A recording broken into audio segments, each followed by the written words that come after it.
Greetings and welcome to the United States Transhumanist Party Virtual Enlightenment Salon. My name is Gennady Stoliarov II, and I am the chairman of the U.S. Transhumanist Party. Here we hold conversations with some of the world's leading thinkers in longevity, science, technology, philosophy, and politics. Like the philosophers of the Age of Enlightenment, we aim to connect every field of human endeavor and arrive at new insights to achieve longer lives, greater rationality, and the progress of our civilization. Greetings, ladies and gentlemen, and welcome to our U.S. Transhumanist Party Virtual Enlightenment Salon. Today is Sunday, January 25th, 2026, and this is actually our last salon of January, so time flies quickly. But we are pleased to continue a conversation that was just so fascinating in September of this year during our Virtual Enlightenment Salon with Stefan Lorenz Sorgner that we believed it was important to bring him back. So joining us is our panel of U.S. Transhumanist Party officers and members, including our Director of Visual Art, Art Ramon Garcia, our 2020 U.S. presidential candidate and Director of Marketing, Charlie Kam, and our 2021 endorsed candidate for mayor for the city of Camden, New Jersey, Jennifer Hughes. Also, hopefully soon, our friend Alan Crowley will join us. He heads the Transhumanist Party of Texas. So we have a distinguished panel to speak with our guest, Professor Stefan Lorenz Sorgner, who is a world-leading philosopher, renowned for his work in posthumanism, transhumanism, Nietzsche, and the philosophy of music. He is especially known for his interpretations of Friedrich Nietzsche and his critical engagement with human enhancement and emerging technologies. He is a philosophy professor at John Cabot University in Rome, director and co-founder of the Beyond Humanism Network, and a fellow and advisor of numerous organizations, as well as the editor-in-chief and founding editor of the Journal of Posthuman Studies. He is a prolific public speaker. He travels widely, and he has been so gracious to join us for a continuation of the extensive discussion we had in September. I will also point out he's the author of numerous books on philosophy, including Metaphysics Without Truth, on transhumanism, We Have Always Been Cyborgs, the philosophy of posthuman art, and coming this year, Euro-Transhumanism. The book Euro-Transhumanism is going to be released in late May of this year, but you can pre-order it now. Here is the website for it from Bristol University Press. And this is just an impressive book for its scope. I'm going to show you the table of contents of this book. It's easiest to just see it on the screen. You can see here 24 chapters. He goes into politics, religion, morality, education, art, personal matters, broader cultural, societal matters. All of this is within the purview of this philosophical framework of Euro-Transhumanism. So it is quite a comprehensive read, and I would encourage any of you who are interested in going into the ideas we discussed today in greater detail to pre-order the book. So with that being said, I wanted to mention where our conversation last time left off before turning it over to Stefan. So in the last approximately 10 minutes of our previous Virtual Enlightenment Salon, which again you can see here, we ventured into the subject of political polarization and how that has been intensifying in the Western world. And it seems that the conventional sides of the political spectrum, the MAGA right and the cancel culture left, are seeing past one another and are both subject to some of the same fundamental flaws in their thinking, which actually reinforces that deadlock between them. And Stefan was discussing the essentialist mindsets that exist on both sides of this divide. Stefan is a critic of essentialism, and he began his critique previously, but unfortunately we ran out of time. So this is why I invited him back, because I think it's important to further explore that critique and how Euro-Transhumanism might be able to offer an alternative, because really any sort of alternative that presents itself right now is at least worthy of serious consideration to enable us to transcend the polarization, which is getting worse. If you look at the news in the United States, especially, just every single day you see another egregious act or egregious development. A person lost his life unjustly in Minneapolis just a few days ago, and we want to reach a world where that stops. So how can it stop? And Stefan, I know this is quite a tall order to pose that kind of inquiry, but I think you're one of the best people to address this kind of dilemma. So please tell us about the book. Tell us about your thoughts. The floor is yours. Many thanks for that extremely kind introduction and really for that excellent summary concerning the debate we've had during our last meeting. And yes, I do want to continue exactly where we stopped, because I think sort of I gave the example of, or started to deal with the example of Woody Allen and sexuality.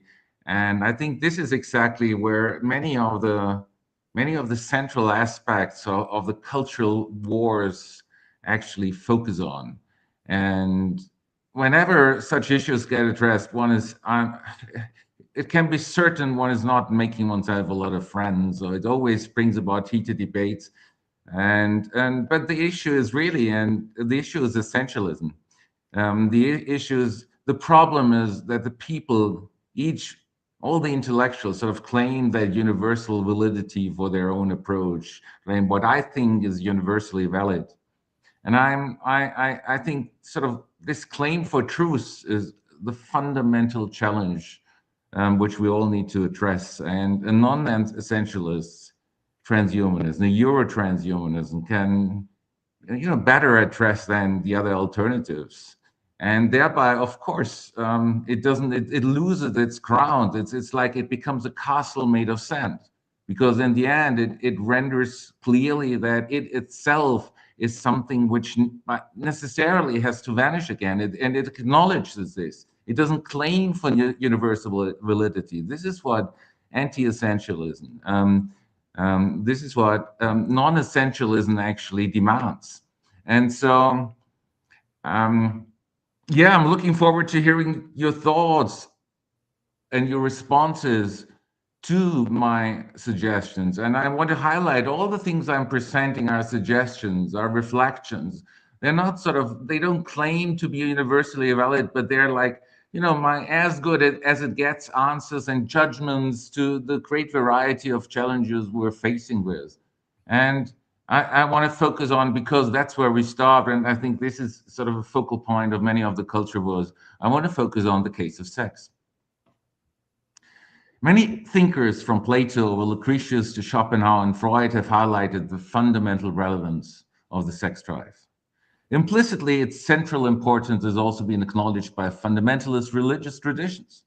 And due to its power, their focus has been on chastity.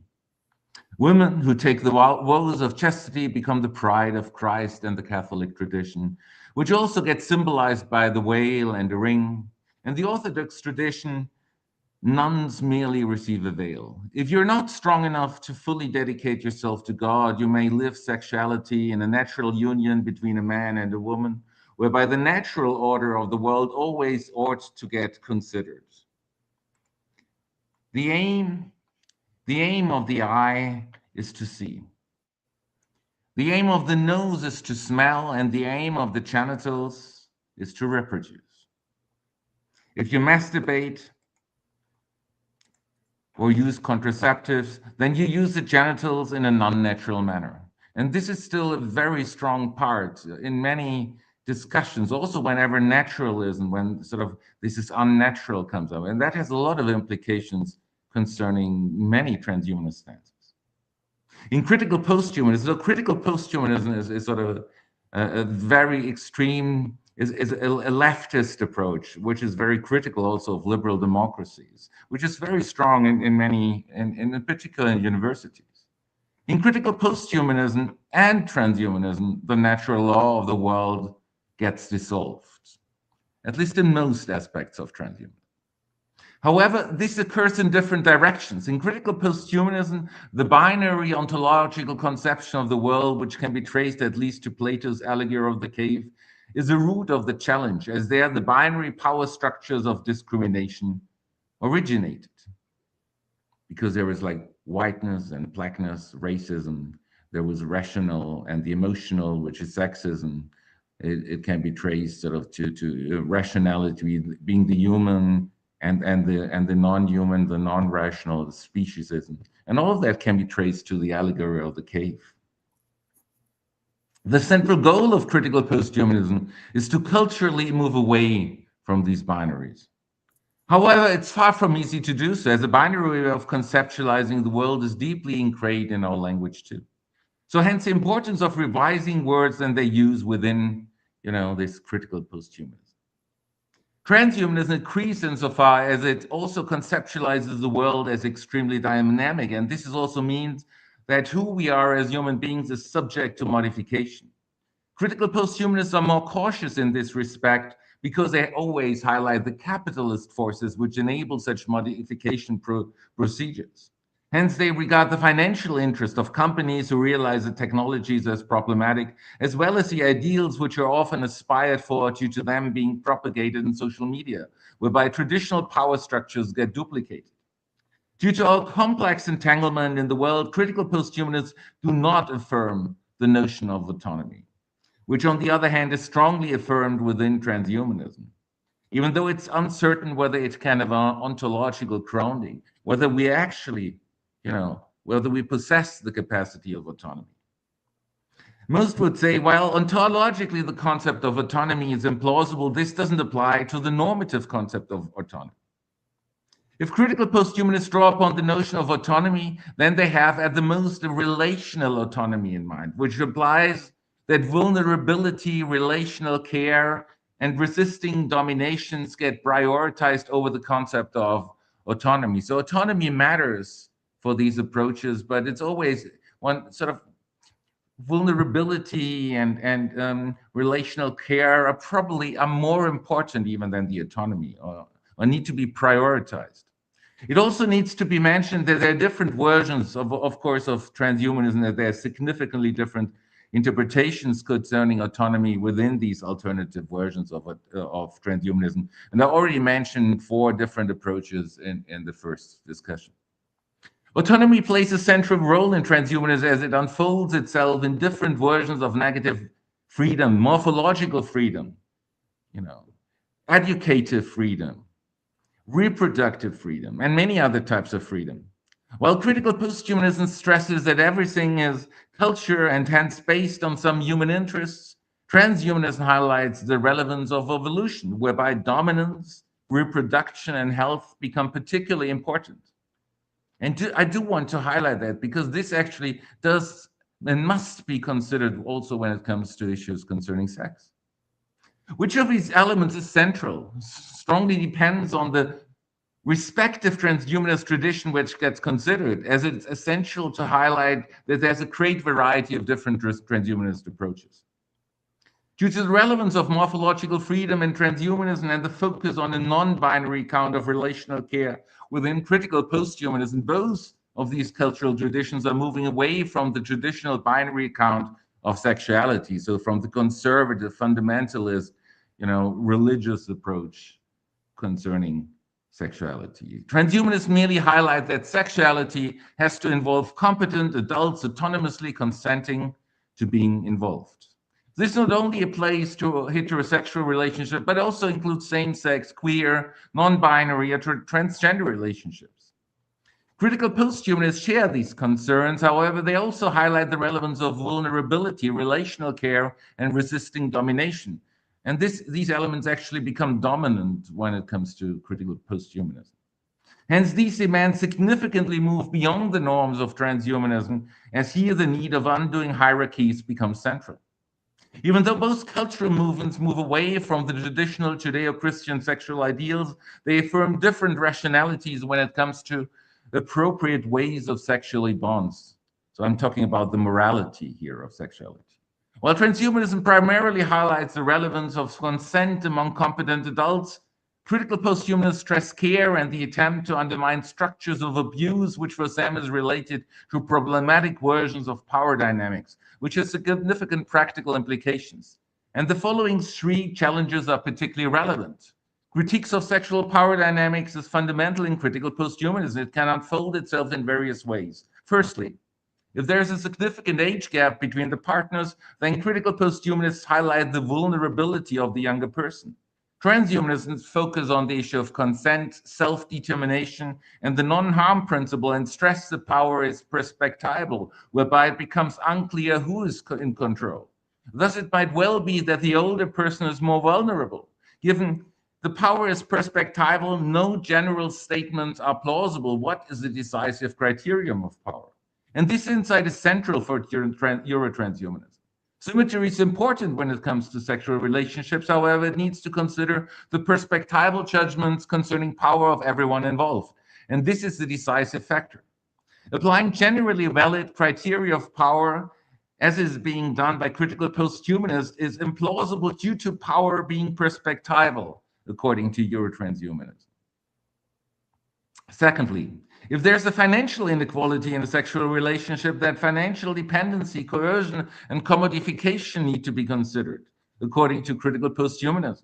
A lot more could be said concerning all these elements, and their critiques of commodification might be particularly influential as it applies to reproductive economies, prostitution, sex bots, as well as porn economies.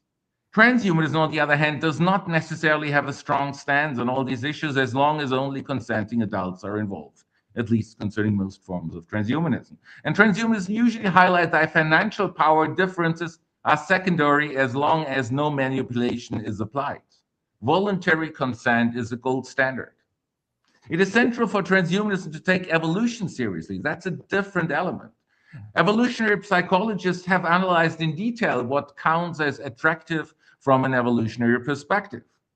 Nancy Etkoff, and she's a very fascinating evolutionary psychologist from Harvard University. She was the former wife of Steven Pinker. She wrote the monograph Survival of the Prettiest, The Science of Beauty. It highlights that the evolutionary standpoint implies that young women, actually stresses sort of 18, 19, count as most beautiful for most men, whereas bodily beauty is secondary for most women from this perspective, and elements like trust, reliability, power, and being able to be a provider count as attractive. And given these insights, a certain financial inequality might even be advisable for a successful relationship.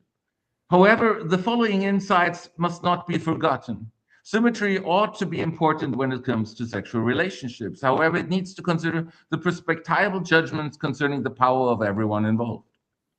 In order to avoid getting hurt, as entering into a sexual relationship makes everyone involved vulnerable, trust is relevant in a sexual relationship. When it comes to a heterosexual bond, a woman has to accept three significant risks, whose relevance have an evolutionary foundation.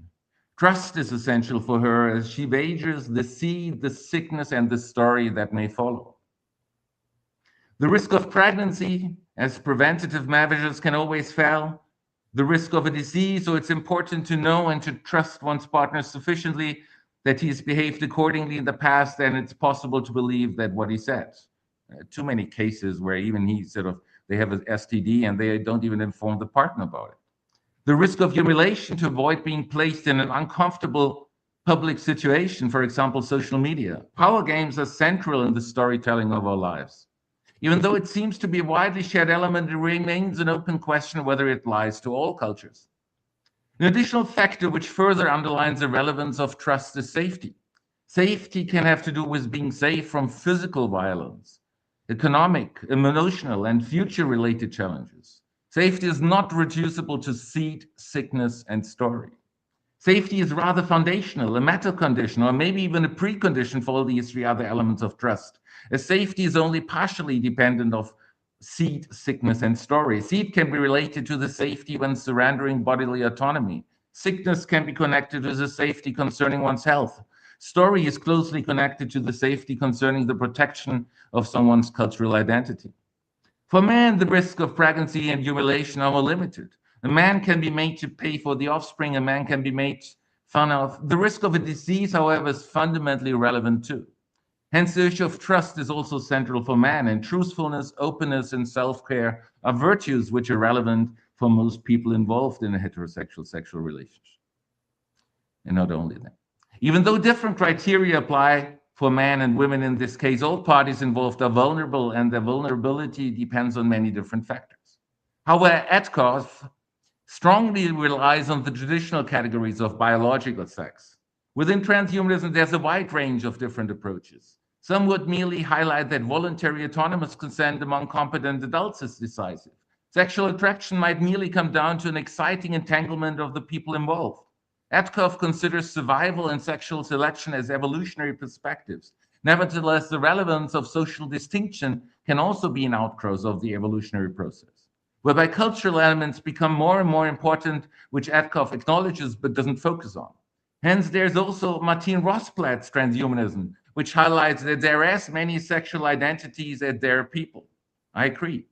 What matters is autonomous consent among competent adults. And this applies to all kinds of sexual relationships, for example, heterosexual, same-sex, queer, non-binary, or transgender relationships, even though any categorization can already be seen as overtly reductive, because any generalization depends on sort of the cultural framing, on some categories which were invented. And this is the understanding which is also central for Euro-Transhumanism. What matters for this version of transhumanism is the autonomous consent among competent adults. Asexuality, too, is an option which can be related to social distinction. In this case, a person prefers to abstain from any kind of sexual bonds, while focusing on other goals in the life world. Survival of the fittest, sexual selection, social distinction represent three dimensions of evolution. And we need to take, we are part of the earth. So we need to take the evolutionary factors into consideration. And the element of survival is central for all living beings. And here the relevance of safety comes in. Sexual selection takes a reproductive element into consideration, even though we're moving into a direction into which reproductive technologies seem to replace sexual reproduction. So the new technologies become more and more important when it comes to reproduction, and sexuality becomes different functions. Here, the reflections on heterosexual relationships come into play, even though it needs to be highlighted and kept in mind that any kind of sexual categorization needs to be overly reductive. Besides safety, the element of trust is central, which also applies to any kind of sexual relationship. However, here an additional factor needs to be considered, which particularly applies to those who affirm a traditional heterosexual framing. And I'm mentioning that because it's still sort of, it applies to the majority of human beings. Trust is essential for her as she wages to see the sickness and the story that may follow, whereas for him, the element of sickness might be more relevant than the other two dimensions. And this asymmetry does not mean that symmetry is not important. Nevertheless, besides the perspectival evaluations of power, additional evolutionary factors concerning sexual selection become relevant. To stress this element does not mean that any kind of biological essentialism gets upheld. Not at all. This is not the case. It implies, however, that the evolutionary element concerning sexual selection must not be disregarded either. And the evolutionary element, is usually more ingrained into one's psychophysiology than the cultural framings. But both of them are in the end, contingent elements and subject to change. Finally, there's the element of social distinction, which stresses that there are as many sexual identities as there are people. In the end, it's the element which is decisive for Euro-Transhumanism. Autonomous consent among competent persons is the most relevant factor when it comes to sexual relationships. And this should be central in the case of heterosexual, same-sex, queer, non-binary, or transgender relationships. Here too, it needs to be kept in mind that any type of categorization is already bound to be reductive. The person is a unique bundle of elements whereby any kind of categorization has to include overly reductive elements. A flourishing sexual relationship demands some kind of symmetry between the persons with their unique sexual identities. Whether symmetry is present does not depend on generally applicable criteria, but on the perspectival judgments concerning power of everyone involved. And this is where traditional approaches, essentialist approaches, have gone terribly wrong. Survival, Schopenhauer's will to live, sex, Freud's eros, and social distinction, Nietzsche's will to power, represent facets of evolutionary tribes. It depends on the respective accumulation of power interpretation, which of these elements becomes dominant in a specific psychophysiology, according to Euro-Transhumanism. Different persons have significantly different criteria. Even though health is a multi-purpose good, is a widely shared criterion. It is not the only significant feature. Hence, voluntary consent among competent adults is a decisive gold standard for Euro-Transhumanism. The third factor, if there's a significant hierarchy concerning authority, family, institution, celebrity, then the possibility of consent can be undermined according to critical posthumanism. And they stress that consent is not a binary yes or no reply, but it is relational, situated negotiation, which get distorted by a strong hierarchy gap concerning authority. Related challenges clearly come out in the case of the relationship between Woody Allen and Song Ji-Brevin, who used to be the adopted daughter of his then partner Mia Farrow, with whom he was never married. And I'm not discussing the relationship between Allen and Farrow. And this is basically where we stopped the last time. That's why I'm highlighting this element. However, Allen and Farrow were a long-term partnership and they had children together. There's an age gap between Allen and Brevin of about 35 years. Secondly, there's been a family type of entanglement between Allen and Brevin, as Allen had a quasi-parental role in the household, even though he was not her adoptive father. Third, there was a strong authority gap between Allen and Brevin, as Allen was a global celebrity, rich and with an enormous amount of cultural capital, whereas Brevin was a first-year university student when they came together. Given the enormous asymmetry between Allen and Brevin concerning age, family structure, and authority, the possibility of a genuine reciprocal care-based relationship, as well as the possibility of an authentic consenting yes by Brevin, gets undermined according to critical posthumanism. And that's a widely shared attitude, even in societies nowadays. And that's why Allen got canceled. On the other hand, it needs to be noted that their sexual relationship began about 35 years ago. They got married in 1997, and they still live together as husband and wife. And this is sort of the best you can hope for. If the evolutionary elements, as described by Nancy Adcoe, get considered, they represent a couple in which each partner had the peak of attractiveness based on evolutionary psychological perspective. So each one of them had the peak of attractiveness when they came together. From Adcoe's perspective as evolutionary psychologist, bodily beauty is important for most men, whereas authority, trust, and stability are strongly valued by most women. It is fundamental for most versions of transhumanism to seriously consider the implications and relevance of evolutionary theories. In contrast to Adcoe's understanding of evolution, which primarily focuses on survival and sexual selection, other transhumanists like Euro-Transhumanism also highlight the element of social distinction as outgrowth of the evolutionary perspective. In this case, the gold standard of a sexual bond is whether some kind of symmetry between the persons with a unique sexual identities is given. And this can even be the case when a seemingly enormous asymmetry concerning age, family structure, and authority is present, as was the case with Woody Allen and Song Ji-Brevin. It needs to be kept in mind that it depends on the perspectival judgments concerning the power of everyone involved, whether asymmetry is present or not in generally applicable criteria. I'm coming to my concluding remarks.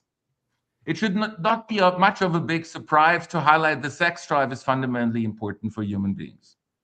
Hence, it has become an intensely discussed cultural battlefield on how to deal with sex in the appropriate manner, on the morality. I was not talking about, not primarily talking about, what leads to the good life. I was just talking about the morality here.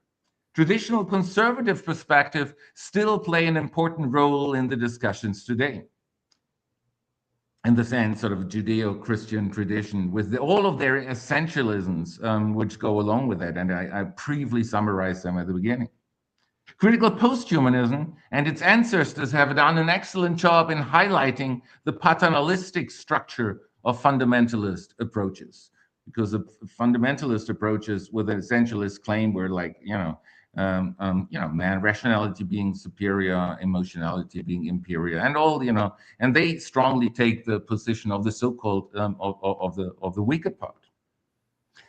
Most transhumanist approaches, on the other hand, defend cancel culture against their fundamentalist critics and stress the relevance of uncanceling cancel culture, which goes along with paternalistic approaches. So, they all, most transhumanists in that, they no longer share such an essentialist understanding as there was in the Judeo-Christian tradition.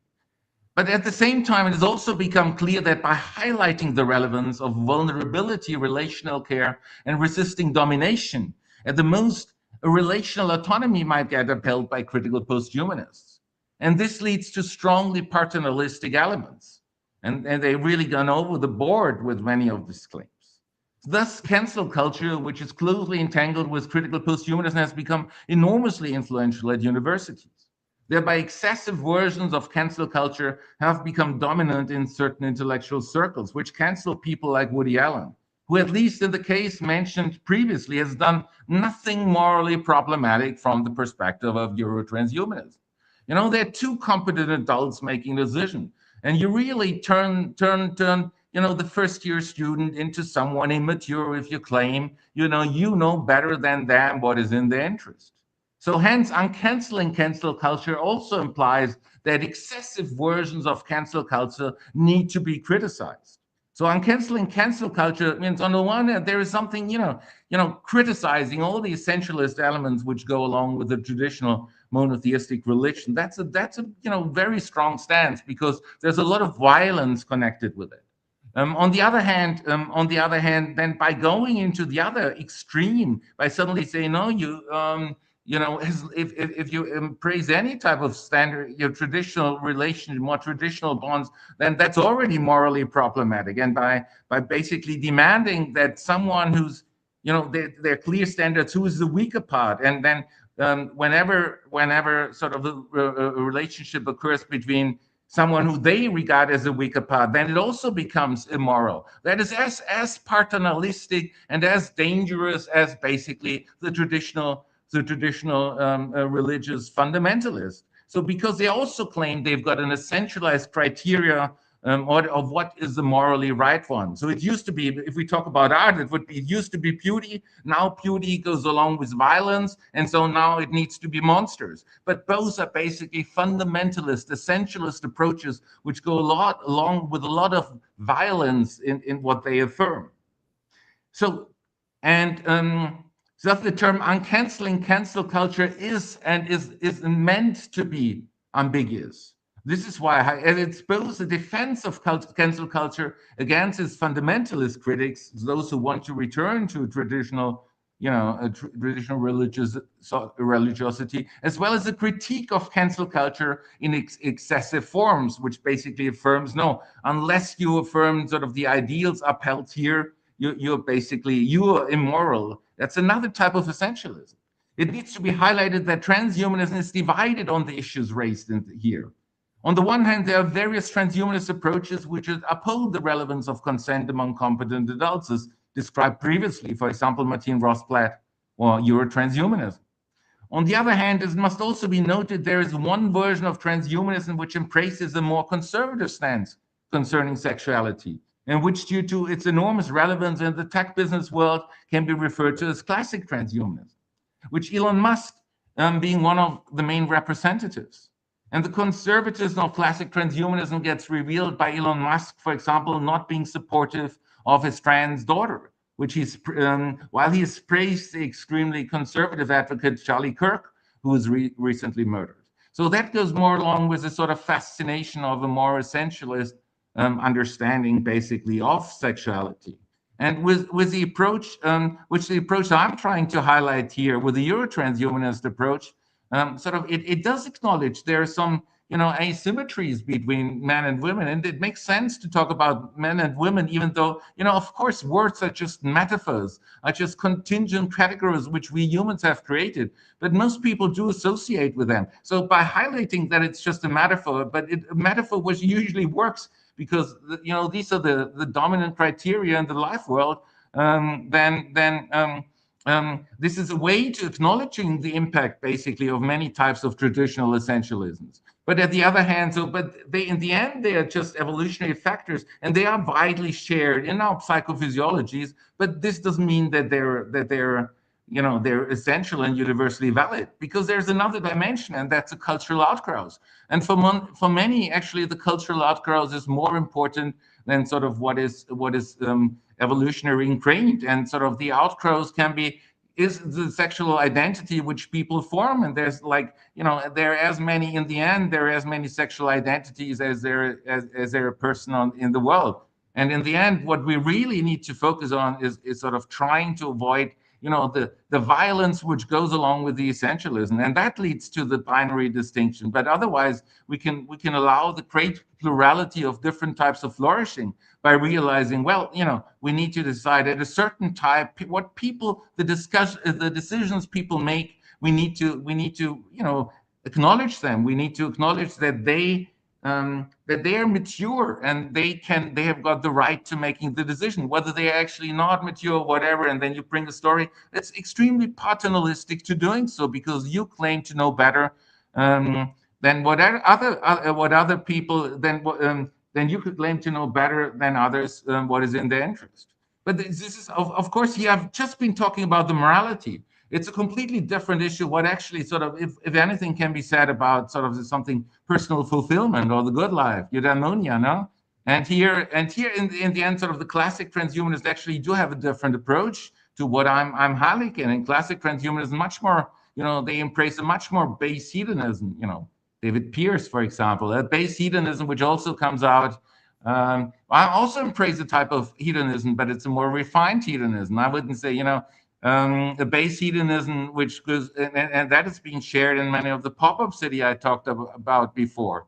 It is about sort of there you've got workshops on tantra, sex with changing partners, or you've got workshops on polyamory, and sort of it goes more along with whatever matters is embrace sexuality, embrace a biased kind of hedonism, And I think sort of I would personally stress, but that is a different issue, as I said. We've got our roots, we've got our biological roots, and we need to acknowledge them. And health plays an important role. So I would be extremely hesitant. But all of these statements these are suggestions I'm making. I was trying to say, what are the dangers related to the essentialism, which is such strong players in the case of cancel culture, and which we can find both in traditional religious approaches, Judeo-Christian tradition, as well as in such perspectives where, if we take seriously what Elon Musk said in classic transhumanism.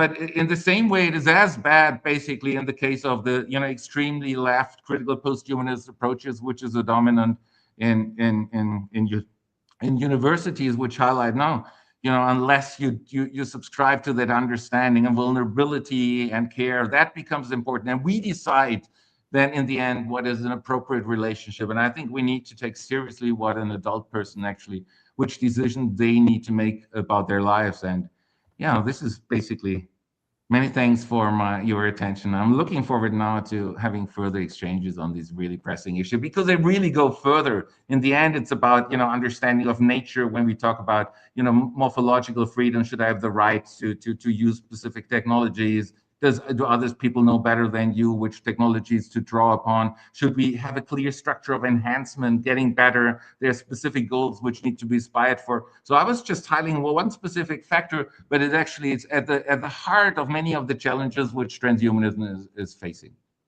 So looking forward to hearing your thoughts on these issues. Yes, thank you very much, Stefan, for that nuanced overview and analysis. I think it would be best to start out with some viewer questions on some of the more basic concepts, and we can develop the discussion further from there. So David Wallace Croft wonders, what is essentialism? So for those of our viewers who haven't encountered that term, Stefan, could you explain it and the core of your critique of essentialism?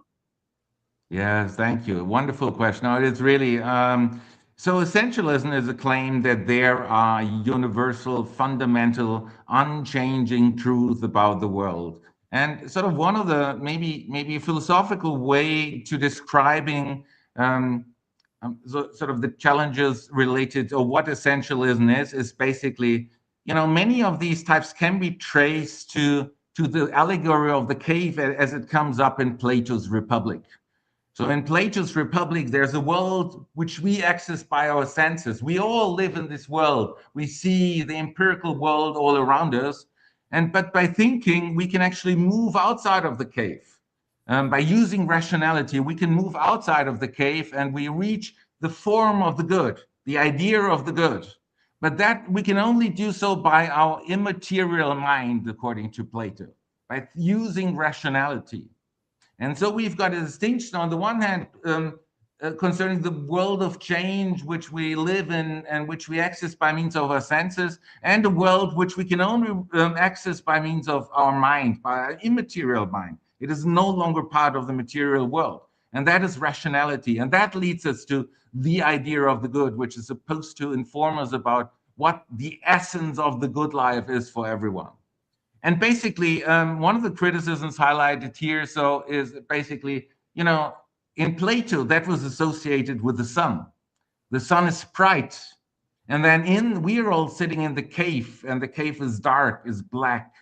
And so according to the criticism and this interpretation, which highlights also that, Christianity is Platonism for the people, it stresses, well, sort of here the binary distinction, which says, whiteness is superior, white supremacy, and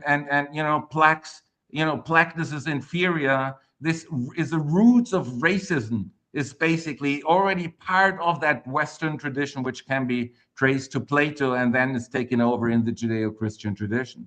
And it goes further because we access this rationality by means of our the essentials, by means of our essential rationality, and the rationality is something culturally identified then with the male. Whereas sitting in the cave, it's sort of emotionality, not being rational, and that's culturally associated with the female. Then again, the criticism goes sort of this essentialist understanding of the world that in essence is our rationality. We men are absolutely essentially superior to women, and sort of it's a fundamental structure which is related to sexism. And the third step could be, or is, that sort of rationality is a typical human characteristic, whereas animals are defined as being non-rational in Cicero and many others. That's a traditional definition of a way to explain rationality, the implication of rationality. So it's the essence of humans who are to be superior to the rest of all natural entities. And that's where speciesism comes from. So speciesism is basically like racism and sexism. It's a morally illegitimate structure which claims the infinite superiority, the essential superiority of humans over other species, and so on. But in the end, the problem really is it is a claim of the essential claim of truth. This is valid for us. This is valid for Nero's times. This would have been valid for the Neanderthals. This would have been valid for the beginning, from the Big Bang onwards in all different times. So that's a completely absurd statement, basically. Just the imagination to thinking that there are any type of essentialist truths, claiming, it's something which is beyond evolution. And that's completely, that has dominated Western thinking for many millennia. However, it's a completely absurd thought. So it's absurd, and secondly, it leads to morally illegitimate types of discrimination. And so this is what we've overcome, culturally overcome in the Enlightenment after Darwin and Nietzsche and Freud. And many transhumanists also embrace that, with some exceptions within classic transhumanism, for example. And so the essentialism is really the claim that there is something which is valid outside of time and space for all times. And I'm saying so, but many of these elements, maybe which we, many of the elements actually, there are some elements which are more ingrained than others. And this is where the evolutionary part comes in. But when the evolutionary part comes in, it's still not an essentialist claim, the claims where I talked about asymmetries and so on. It is because it's evolutionary. It changes, and it will change, and we can influence evolution by means of by means of technologies, and that's a great thing. And so that's why most of the transhumanists would say this is a they would affirm a non-essentialist understanding with some exceptions. Yes, thank you very much, Stefan, for that answer. And David Wallace-Croft also thanks you for the definition.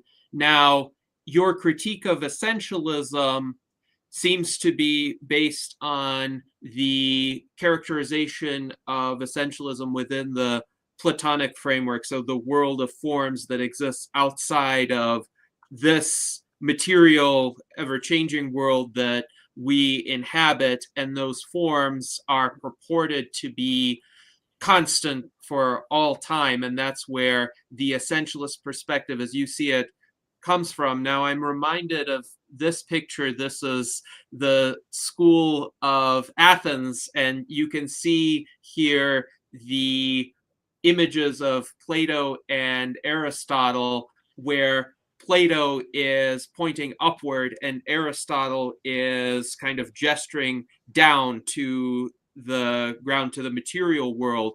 And Plato and Aristotle had a huge difference in terms of how they saw essences. So Plato saw the essences as being lodged in these transcendent forms. Aristotle saw essences as being in things themselves. So a chair has within it the essence of a chair, the chairness. And his view of essentialism would be the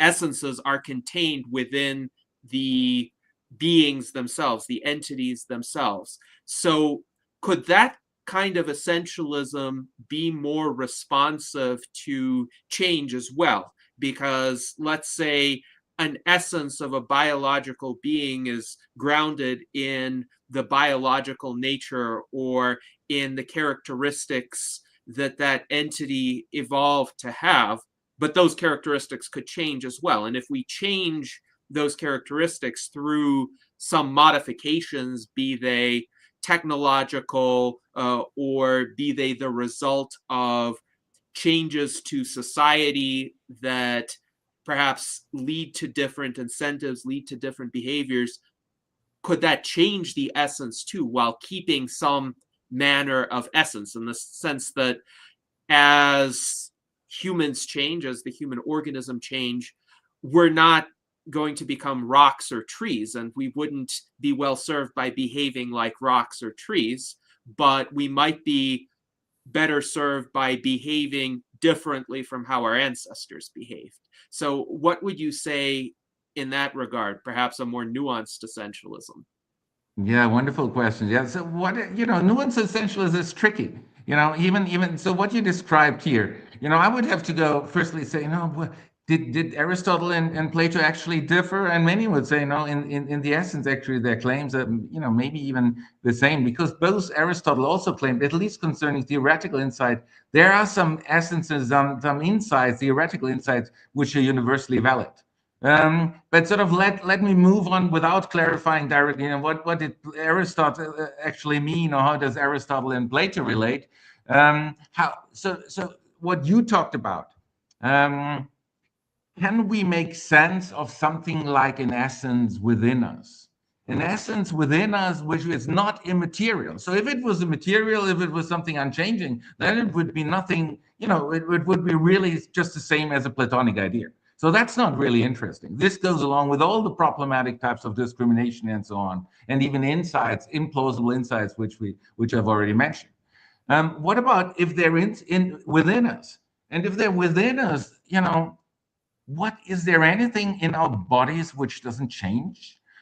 Most parts of our bodies, our cells are in the permanent process of change, at least, 10, 11 years.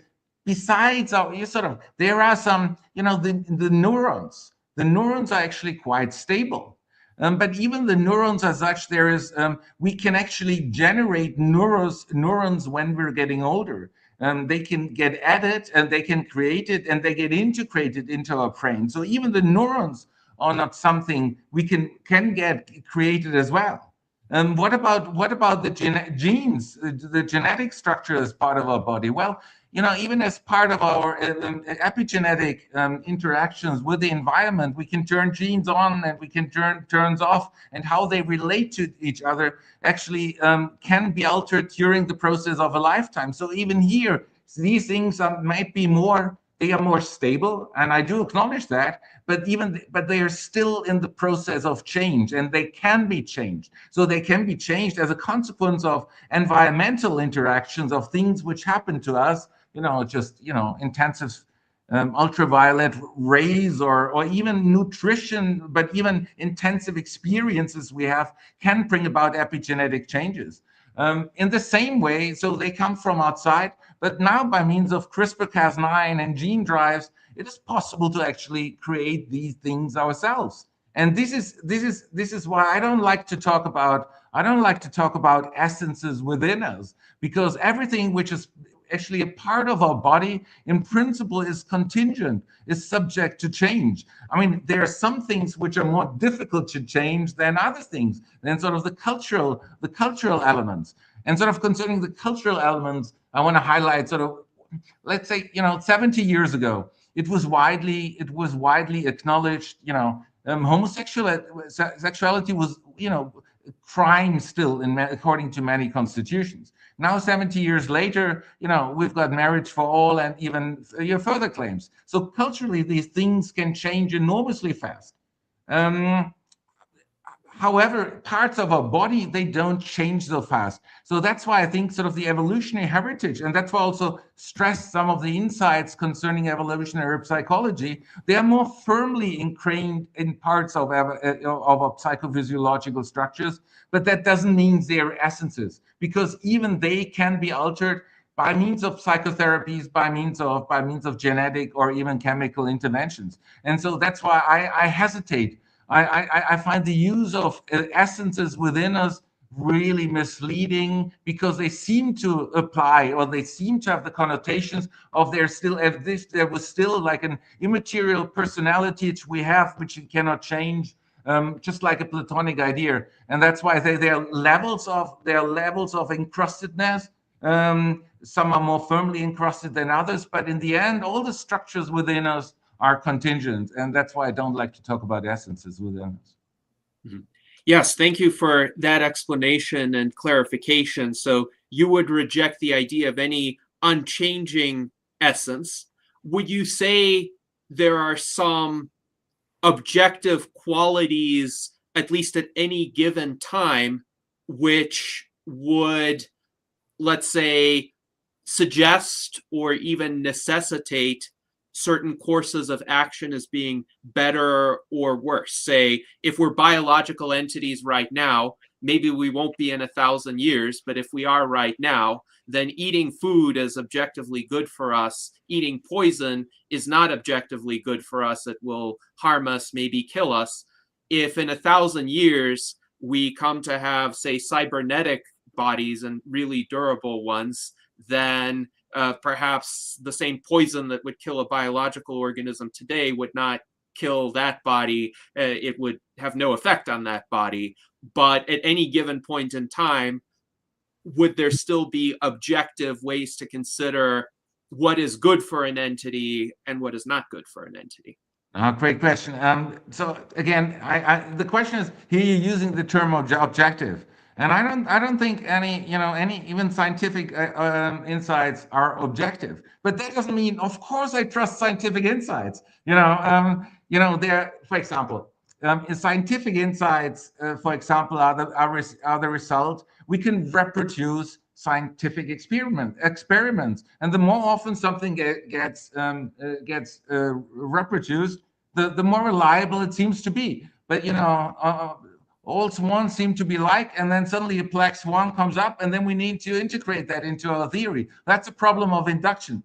That's a problem of any scientific theory. The future might not be as it was in the past. So that's why I sort of hesitate to use the term objective in these contexts. I said some are more stable, some are better founded, some are more reliable. Even the person. So I don't want to sound too postmodern if I say everything is just contingent as a matter of increment. In the end, I do subscribe to that understanding, but that doesn't mean I doubt the validity of science. Of course, anyone who stresses the relevance of interpretation and the relevance of things being contingent, and who gets on board of the plane, would commit a performative self-contradiction. If you only go on a fly with a plane, because it's reliable, because chances are very good that you arrive safely where you want to fly to. And why? That's because scientific insights mean something. They are valid. They're valid. They're not objective, but within the context, within our framing, they usually work. Once we move to Mars, once we move to a different planet, we might have to adapt some of our insights. They might no longer work. Maybe even here on Earth, given different specific changes occur, they might no longer work. That's why I'm not using the term objective in the sense, because it doesn't lead to that, but it doesn't lead to that universal validity. But they're valid. They are empirical truths. They are scientific truths. And I strongly, hold on to scientific truths. Whatever we find out by means of the natural sciences clearly is a scientific truth. The scientific truth is different from a philosophical truth, which claims objectivity and universal validity. But within the framing of the thing we take, of course, these things work, and we can rely upon them. And I love these scientific insights. And so again, that's why I'm hesitant of saying I wouldn't use the term objective. I would only use the term objective if there was really some traditional Judeo-Christian Platonic framing where you have something actually exist and it can never not exist. However, so there are different levels of security we can rely on, and scientific truths are a wonderful insight. And the same applies. I mean, and some of these insights might have a relevance concerning how we act. And that's why I was highlighting evolutionary psychology. There are some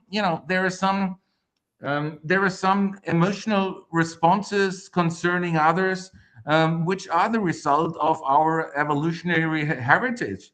And that's what I read. So Nancy Atkoff has done an amazing study. I mean, I really strongly want to highlight that book. For example, how we respond to beauty. And sort of she's drawn upon on a lot of different experiments all over the world in different cultures, and she basically found, oh no, evolution and the responses to beauty and so on, they come up in different parts of the world. And so, for example, she studied the relationship of parents to children. And so she didn't mention the psychologists who made the experiments. They didn't mention what they investigate. They just looked and studied how closely, how intimately, how longly parents hold their kids in their arms, hold their children in their arms. And what this study basically showed was, well, if the child is beautiful, the parents, in all cases, parents usually take care and love and support their children. But if a child is beautiful, the more beautiful a child is, then parents love to caress, love to actually hold their child longer in their arms than when the child is ugly. And basically, sort of the notion of beauty and ugliness here really refer to some traditional notions like symmetry, the golden mean, harmony, these things. And and I wouldn't claim symmetry, harmony, and the golden mean, for example, they're universally valid, as it was claimed, for example, in the medieval and the Platonic tradition. However, they are related. They are related to basically health factors.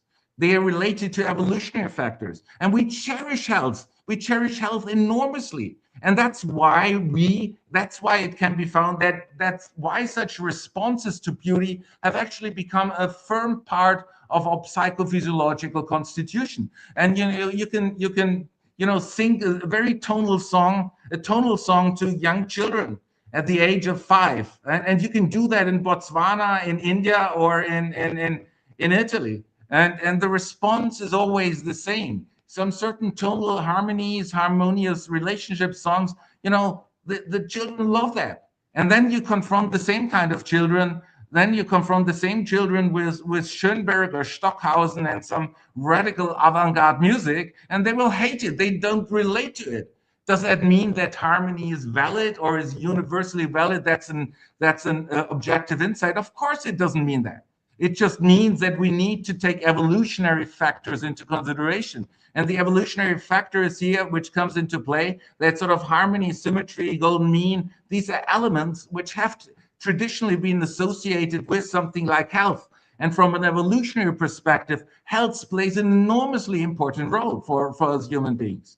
And health is something, and this again has also been studied by evolutionary psychologists. They found out, and there was a study in the United States, for example, which basically asked people if they are 120 years old and were completely healthy. Would you want to keep on living? Do you want to have an expanded health span if you're 120?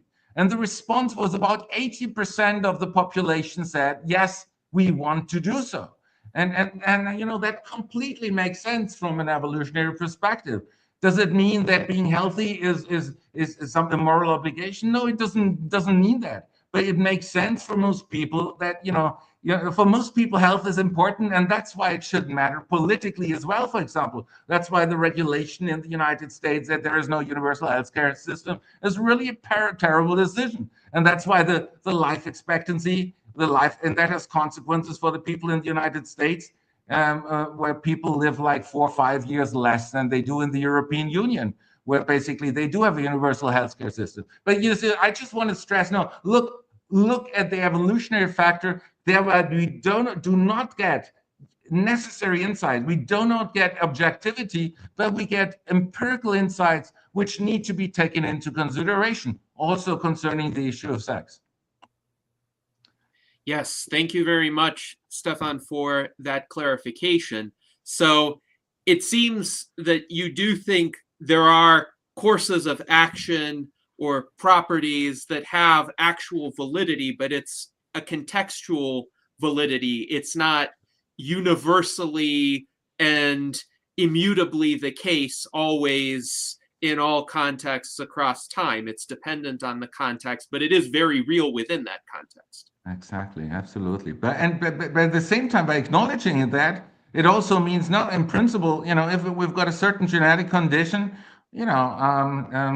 it's that's a contingent hypothesis about us. We are works in progress. We can, if we realize, we've got a reliable way of making us living, having a 20 years increased health span, and someone wants to live, and most people want to live longer healthily, then we should actually, it's advisable for most people to do so. It really makes sense. And there's no natural union. There's no natural order, which basically should force them to actually, to remain unchanged. There is no necessary objective demand, the natural order. We shouldn't do so. God has created in that specific manner. And it's God's gift, and we shouldn't remove God's gift. No, these are possibilities. They're currently the situation, we can probably live at the most 122 years. But if we can change that, and if you want to do that, and we can change everything, and that is sort of the fascinating insight. Everything, really everything, is contingent. Everything is subject to change. Some things are more difficult to change than others, but this is a strong move away from basically this traditional insight, which has dominated centuries, which has dominated millennia. There's a world order which is natural, which you shouldn't change. And that's where, so the evolutionary factor plays a role, but on the other hand, the cultural factor also plays a role. And this is where morphological freedom comes in, and sort of the cultural self-determination. If there's a if there are people, and there were people in the UK who said, look, I don't see myself as healthy. My left leg is healthy, it's fully healthy, it's functional. And but I personally don't like my left leg. I don't see myself as having a left leg.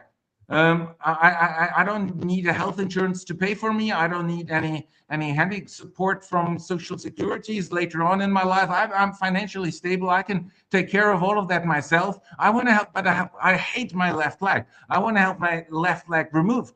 Then the person should have the right to have their left leg removed. If someone's willing to perform the surgery. But there's no natural order which says, look, the person is ill, or is handy, is the person is mentally ill, needs some psychotherapy. No, that's why it's sort of, on the one hand, traditionally we might cherish, evolutionary factor. It might not be helpful, to remove your left leg. And that, that will surely be a thought which that person has had too. But concerning the cultural framing, the cultural self-understanding that person has, the person sees themselves as someone without that left leg, and they are not a burden to anyone. So why shouldn't they have the right to remove their healthy left leg? And this is sort of where this understanding, it removes a lot of even the criteria for a functional definition of health, for a functional definition of what is a healthy, a strong, a flourishing human beings. And that's why I'm so hesitant concerning a lot of the uses of enhancement, in the same way as I'm hesitant concerning the criticism of critical posthumanists concerning vulnerability, because in the end, many of the and what counts as enhancement, there's not the universal criteria of what counts. In the end, it comes down to the individual, and that's why I'm particularly cherishing the notion of morphological freedom, and that persons should have the right to embrace their own understanding, and as long as they don't harm another person, and fully live on the basis of these decisions without any external infringement. Yes, thank you for your answer, Stefan. And of course, morphological freedom is a strongly held value among transhumanists. And in the United States Transhumanist Party, we have Section 6 of our platform, which does speak to morphological freedom. It states the United States Transhumanist Party upholds morphological freedom, the right to do with one's physical attributes or intelligence whatever one wants, so long as it does not directly harm others. And then we set forth a variety of examples of what constitutes morphological freedom, including, for instance, setting forth provisions for how one would be handled if one were to enter into a vegetative or unconscious or similarly inactive state, including, for instance, the freedom of a cryonics patient to choose to be cryopreserved, even if the legal and cultural norms of a society say that that person is dead. That person should still have the right to direct in advance that this cryopreservation procedure be undertaken, and others should not be able to veto that, whether those be, say, governmental bodies or family members. A person should have that right. So this is one area in which we do agree. Now, one difference or perhaps nuance would be if somebody tried to amputate a healthy left leg and they weren't trying to replace it with a super functional prosthetic leg, then I would, if I were in a position to communicate with that person, try to inform that person, well, look, you are going to lose a lot of functionality by doing this, and I know that you think you can compensate for it, but your life would be easier in practice if you had your left leg, at least until you can replace it with a functional robotic prosthetic if you really don't like the biological left leg. And I wouldn't say it should be illegal for someone to do this. I wouldn't say coercion should be applied to prevent someone from doing this. But I would say there are wiser and less wise courses of action. Just But like, would you do that? Would you say that to anyone? Or would you only say that to people who are your friends, who are near and dear to you? well, I mean, I could say this to anybody who is in a position to hear me publicly right now. If you're thinking of amputating your left leg and you don't have anything better to replace it with, I would recommend that you not do that. So even if you're not my friend, even if you're my enemy and I dislike you, I would still recommend, and I would think that it is better for you if you had two functional legs, whatever the composition of those legs, or more than one functional leg. If you want to have 3 or 5 or 12 eventually, that's your choice.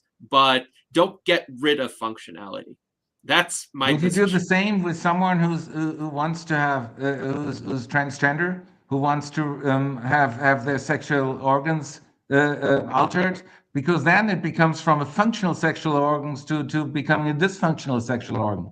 Isn't that the same thing?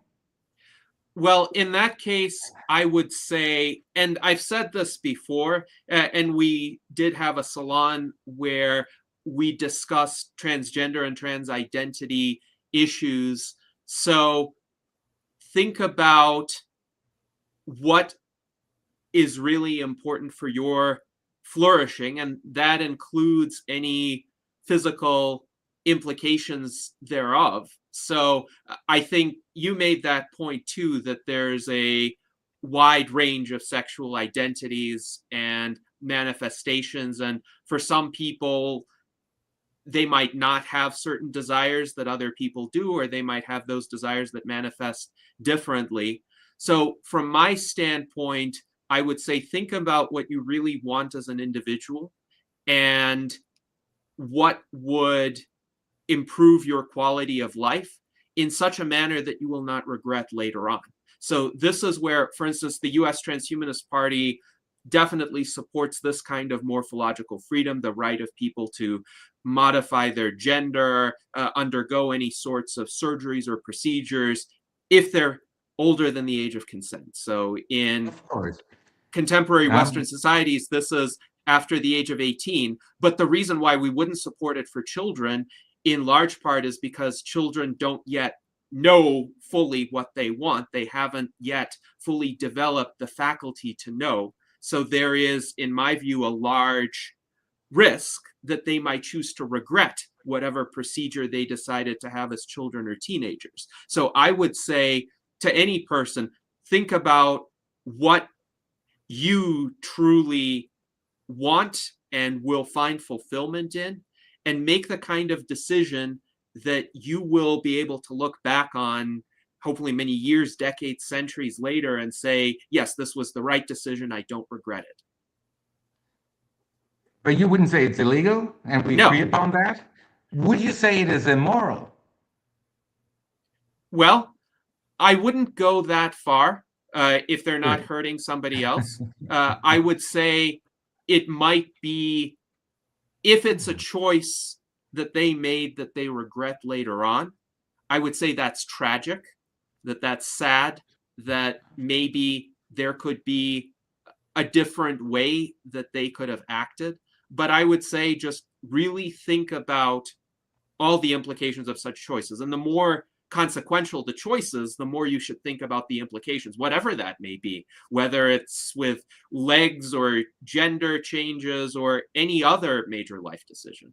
Absolutely, and I think we're in complete agreement in that respect, because it shouldn't be legal, these choices, and I don't think it's immoral. And concerning the individual decision, there's such a great variety of different concepts of the good. What really corresponds to their tribes, to this bundle of tribes which they themselves are. It is very difficult for a third person to make a judgment concerning what is in their interest. And the decisive factor for such an ethics of autonomy to really get an understanding is that people need to get an understanding what actually is in their interest, without there being any without there being any stable core which corresponds that is actually in the interest, because even the bundle of tribes are permanently changing. So there's no essential core which always corresponds, but there's something which is further ingrained than other things. And that's why we need to train, we need to establish the prerequisites, and that's where the virtues come in. We need to establish certain virtues and promote specific virtues that people realize what is more core, what is more central to their bundle of tribes than other things. And that's why I'm in the Euro-Transhumanism book, I'm highlighting virtues like mindfulness, truthfulness, and self-control. Because all of these three elements are central prerequisites for basically realizing what is more closely in your interest than other things. So with respect to mindfulness, it is you analyze, what there's. It's so easy to get from your peers, from your friends. You move to a different culture, and everyone says, no, you should, have a good time, enjoy your life while you're young, travel from 2 months there, 2 months there, just have a great time. And then, is that really in your interest? Go analyze yourself what you actually want. Or do you have a specific different understanding, what is your goal in life? Do you want to have some stable relationships later on? Isn't that maybe not undermining maybe your relationship later on if you've lived like, in such a loose manner before? Then truthfulness. Truthfulness doesn't mean I get some true understanding about my essence, but I'm actually truthfully analyzing, even though I might not always be happy what I'm finding. I might really get my kicks from stuff which other people find evil, which other people find terrible. As long as you don't harm a third person, then truthfully acknowledge what you long for, your desire for, what your drives are. And the third part is once you've realized, then maybe you still don't stick to what you realize. And that's where the self-control comes in. And we need to strongly promote the capacity of self-control. And that's where also pharmaceutical devices could come in, which increase the likelihood of actually sticking to the values and the norms which we self-subscribe, which we regard as appropriate. And so that's why the virtue education towards these specific virtues is probably more relevant than anything else for actually being able to be in a position to making an autonomous decision. Because the majority of, it is very easy, in particular in a world where you grow up with all the social media, to basically get thoughts installed in your mind which you will regret later on. And that's one of the fears. But I would still, tell them, do go ahead and live that. But I would try to promote, do think about it, do analyze yourself, what is really more fundamental at your core. And that's why I also stress the element of the healthy lack being removed, or the transgender surgery. Yes, thank you for your answer. And I do think we agree in these regards on the importance of various virtues in making that decision, and on the importance of considering the longer term consequences and what is best, at least to the conception of oneself and one's own flourishing that one would have, which is a longer term conception. It's not just in the moment. And I'd like to reinforce something that you said about essentially having a more nuanced view than just short-term hedonism. And I would actually hope that most transhumanists, however they classify themselves, whether classical transhumanists or just transhumanists without an adjective, wouldn't be in favor of just seeking pleasure for the sake of pleasure. I don't really see that much overlap between transhumanism and the Silicon Valley fads like polyamory. Yes, there might be some people here or there, but I generally see those fads as just being unsustainable. And again, from the standpoint of long-term consideration, where does one want to be, say, within the framework of a relationship many years into the future? That just doesn't work. That just doesn't lead to anything stable or fulfilling in retrospect.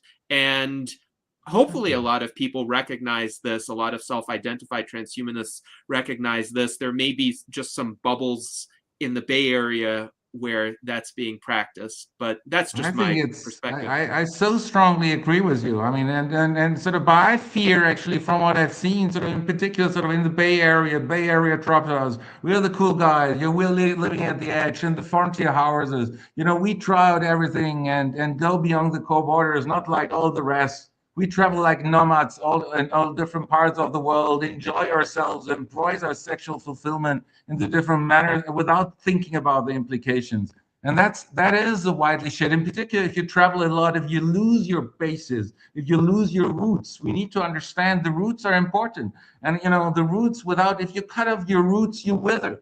And I'm not saying, you know, we just need to stick to our roots because everything's contingent and can be altered. But there's, you know, unfortunately, there's been such a tendency of always, in particular, with the particular progressive, be the hippies at the time, but many of the Bay Area tech elite also embracing such an extremely naive, base hedonist stance, which I find, you know, they should live with it if that makes them happy. But I personally doubt. I would tell the stories and say, look, you know, we need to cherish our roots. We need to take care of our evolutionary framing. And here is also there's an asymmetry between men and women, particularly when it comes to the risk of reproduction. We need to cherish our health, our safety, and that is, you know, these are issues with that's why, you know, I'm really strongly critical of the base hedonism. Because all of these issues undermine or risk sort of that base. The base hedonism has a risk, is a health risk. You know, I've had, you know, people telling me coming from the Bay Area, is that like whose partners basically told, you know, didn't tell them that they've got an STD and they then have consequences for the rest of their lives. Because, you know, you let yourself be engaged with people you don't know. You don't know sufficiently well. You think you might know. That's why sort of trust is such an essential element we need to focus on. And I don't want, you know, I don't want to sound overly conservative or things, I think, but these are challenge with actually, if you cherish health, if you cherish a long health span, we need to take that into consideration, and we shouldn't think, oh, look, we're the technological avant-garde and we break all the rules and we create our own new rules and we create our own contracts in our, you know, bubbles living together in polyamorous, you know, relationships for 2 months here, 3 months there. And that's, you know, I've, you know, in most cases, I've seen sort of people regret if they've done that before. And so this is what, but without making the claim, even these insights are, you know, not essentialist judgments, internally valid judgment, but they are really a result of taking our evolutionary heritage into consideration, then our biological roots into consideration. And that's why I'm extremely critical of this hedonist Bay Area tech, which is so traveling the world in order to enjoy themselves, take selfies, post them on Instagram, and show how cool and exclusive, what a fun and lifestyle they have. And I'm stressing, no, there's a lot to be gained from a more, you know, from a virtue-based approach, which is a heritage of a lot of European thinkers. That's, you know, that's when I'm talking about Euro-Transhumanism. I don't have a Eurocentric approach. I'm not Europe save the world. But, you know, in particular, and also at universities, but be it at universities with a more left critical post-humanist stance, as well as in the tech libertarian, tech hedonist world, they both have the understanding, look, we move away from everything what has been there before. The Bay Area, they move toward the future, and the critical post-humanists basically negate everything which has been traditionally affirmed in the Judeo-Christian tradition. But I think, no, look, and that's why I call it Euro-Transhumanism. There is actually, you know, the white man in Europe doesn't have to be the enemy. The white man in Europe, the philosophers, the intellectual, the poet, the musicians, you know, we've had a long tradition going back to Plato, and I see a lot of challenges in Plato, but there's a lot to be gained from Plato, engaging with Plato, Aristotle, Augustine, Thomas Aquinas, Descartes, and Kant, and Nietzsche, Spinoza. You know, there's a lot of relevance for engaging with that tradition. We shouldn't, you know, and that's why I'm sort of hesitant with identifying some classic transhumanism. Look, forget your roots, move to Mars, and forget about the past, forget about virtues, just enjoy yourself and create something completely new. And I said, no, and I don't think you have to be from Europe to embrace Euro-Transhumanism. If you cherish some of these insights, which can be traced to Spinoza or Nietzsche, or Freud, then if it's valuable to take these things into consideration, to take a step forward, then this is elements of a Euro-transhumanist approach without claiming all of these insights have a universal validity. But I think the future needs the past, and we need to embrace. I personally have my roots in the European, cultural tradition, and I don't want to get rid of that. I think it's really important to engage with it, even though I think I want to change the world. I want to use the technologies, live to 150. That's healthily to 150. That's wonderful, but that doesn't mean I would give up these roots. I take care of them. I gradually progress, and it's not that suddenly everything becomes you need to cherish indigenous cultures in Argentina and study them, and all that becomes relevant, or you travel to Thailand and do the things. But no, I cherish my cultural past. I investigate that, and on that basis, I want to develop further. It's and I do cherish certain virtues. It's not completely cutting off the roots, but taking it's not even more cautious, but being taking care of my roots in order to develop further, because I know that's part of who I am, and it's important of who I am, and I think actually we can benefit enormously from that tradition too. Yes, thank you very much, Stefan, for that answer. And I agree with you about the importance of virtues in making the decisions about how one should act. And it's interesting, we have a comment from our friend John H. More Life, Please. He says he would be okay with hedonism if it were even a possible state of affairs. He thinks it's a self-limiting dynamic because of hedonic set points and such, and people who just pursue short-term pleasure may disregard that because they may think, well, I'll just have more pleasure and more pleasure and more pleasure, except their minds become acclimated to a given level of pleasure, and so they need to raise that level in order to get that, let's say, subjective satisfaction once again. And this is, of course, the root of many addictions. This is the root of many suboptimal behaviors. So thank you, John, for that comment. And we also have a comment and question from our friend Alan Crowley. He says, thank you for the excellent discussion, and thank you, Alan, for your kind support.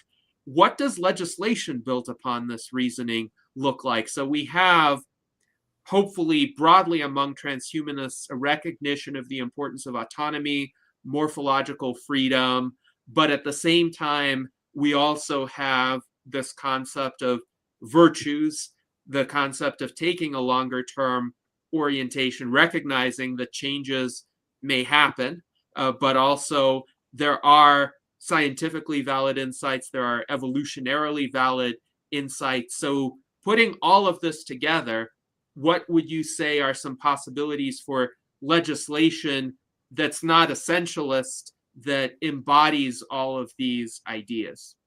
Yeah, all of these ideas, everything you mentioned, I fully subscribe to. Everything, all of that must play a role.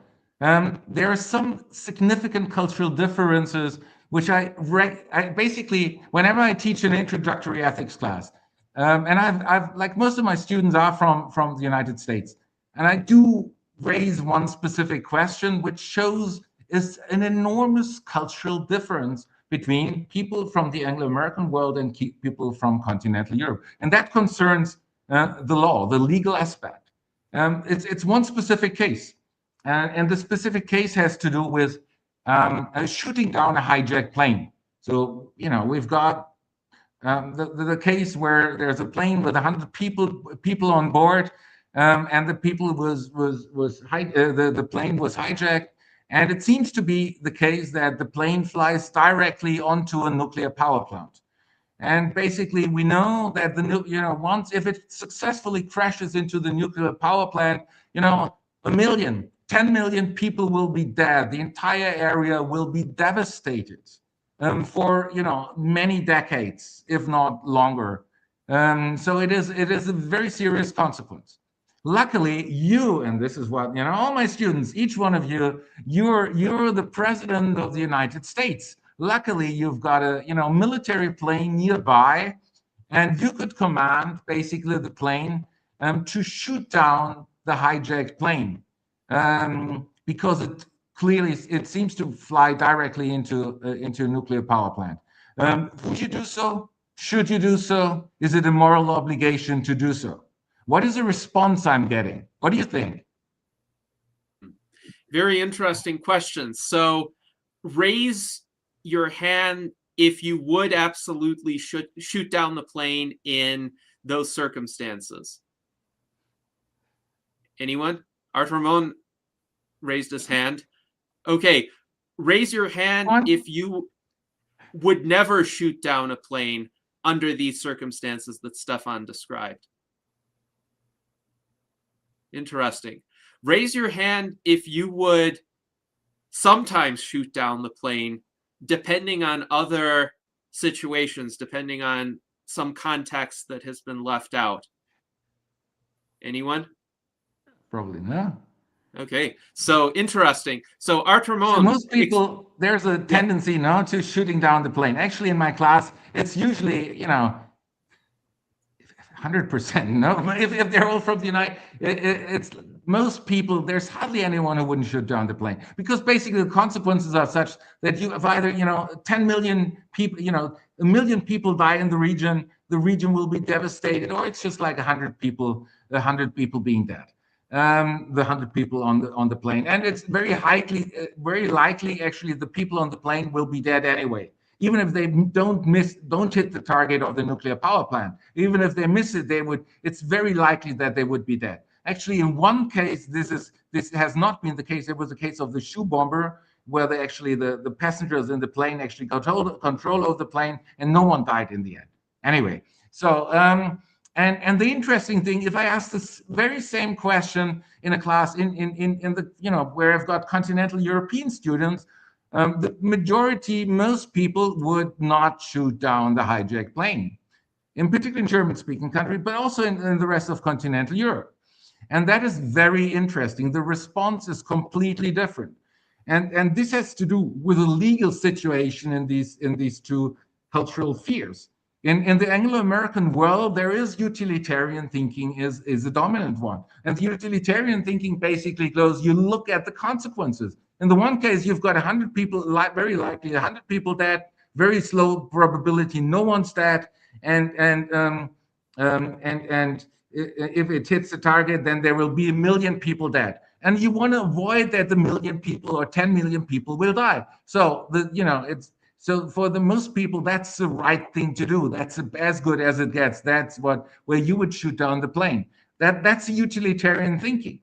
And the federal court in the United States has confirmed that this is the right way to respond. That's a legally legitimate way to respond to that issue.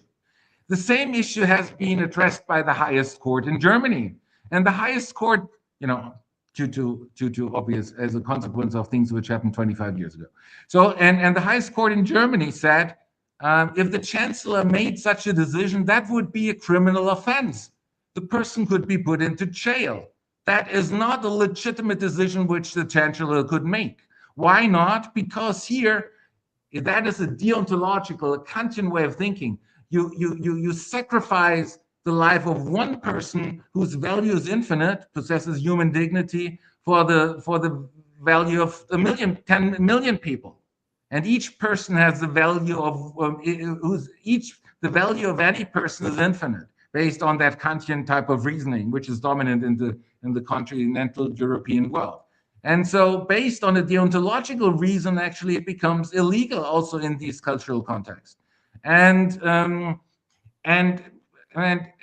that is very interesting. And you wouldn't say sort of the legal structures in continental Europe or in the United States, in both situations, it's not the case that the one is totally immoral and the other, or the totally moral and the other isn't. No, there are two different ways of structuring liberal democracies. We cherish autonomy. We cherish something, scientific insights. We want to try to realize something important, but the underlying structure is the logic of reasoning is different, and that has to do. And the people who've been grown up in the United States, in the Anglo-American world, basically have such a framing that they have a tendency to looking at the overall outcome. And the people who've grown up, who've went to school in the continental European world, they got a completely different framing. And that also has to do with the legal framing in these various areas. The legal framing in the United States, you've got the case law. You look at one specific case, and then you draw inferences, similarities to current cases, and that's where you make that in order to come to a conclusion. In Germany, for example, we've got a different line of reasoning. We've got a deductive reasoning. We've got general laws, and then we subsume the individual case under general laws. And that is so the one is inductive, the other one is deductive. So we've two completely different ways of thinking about these specific issues. And that's when the question of legal structures comes up. And I say, no, look, I mean, we cannot, in continental Europe, we don't want to adapt a utilitarian framing in the same way as you in the United States want to adapt a continental, a deontological framing. It doesn't make sense. We've got a long type of heritage. We've got our roots. And we've grown up in these circumstances, and we need to take them into consideration. And that is very important to take, these situational factors into consideration. And that has to do also with not only, and this is, so the legal structures apply a very general way of thinking about different issues. That's why empiricism is very important in the Anglo-American world, and rationalism has been very important in the continental European world. It is a completely different way of thinking. And the Chinese, again, have an alternative way of thinking. So there was, there's a Chinese social credit system. And in China, with the social credit system, there was a young boy who wanted to go to university, but he passed all the exams, but he was not allowed to enter university. Why was he not allowed to enter university? Because his dad didn't pay back a credit. And, because the dad, someone's closely related, if your friends are criminals, if that has a consequence. You are in part embedded in relational structures. It's a relational ethics. You're part of a relational structures. It doesn't matter whether you've done something, whether you've committed a crime, whether you didn't pay back your credit, your dad didn't do so. And that has consequences on your social credit standing.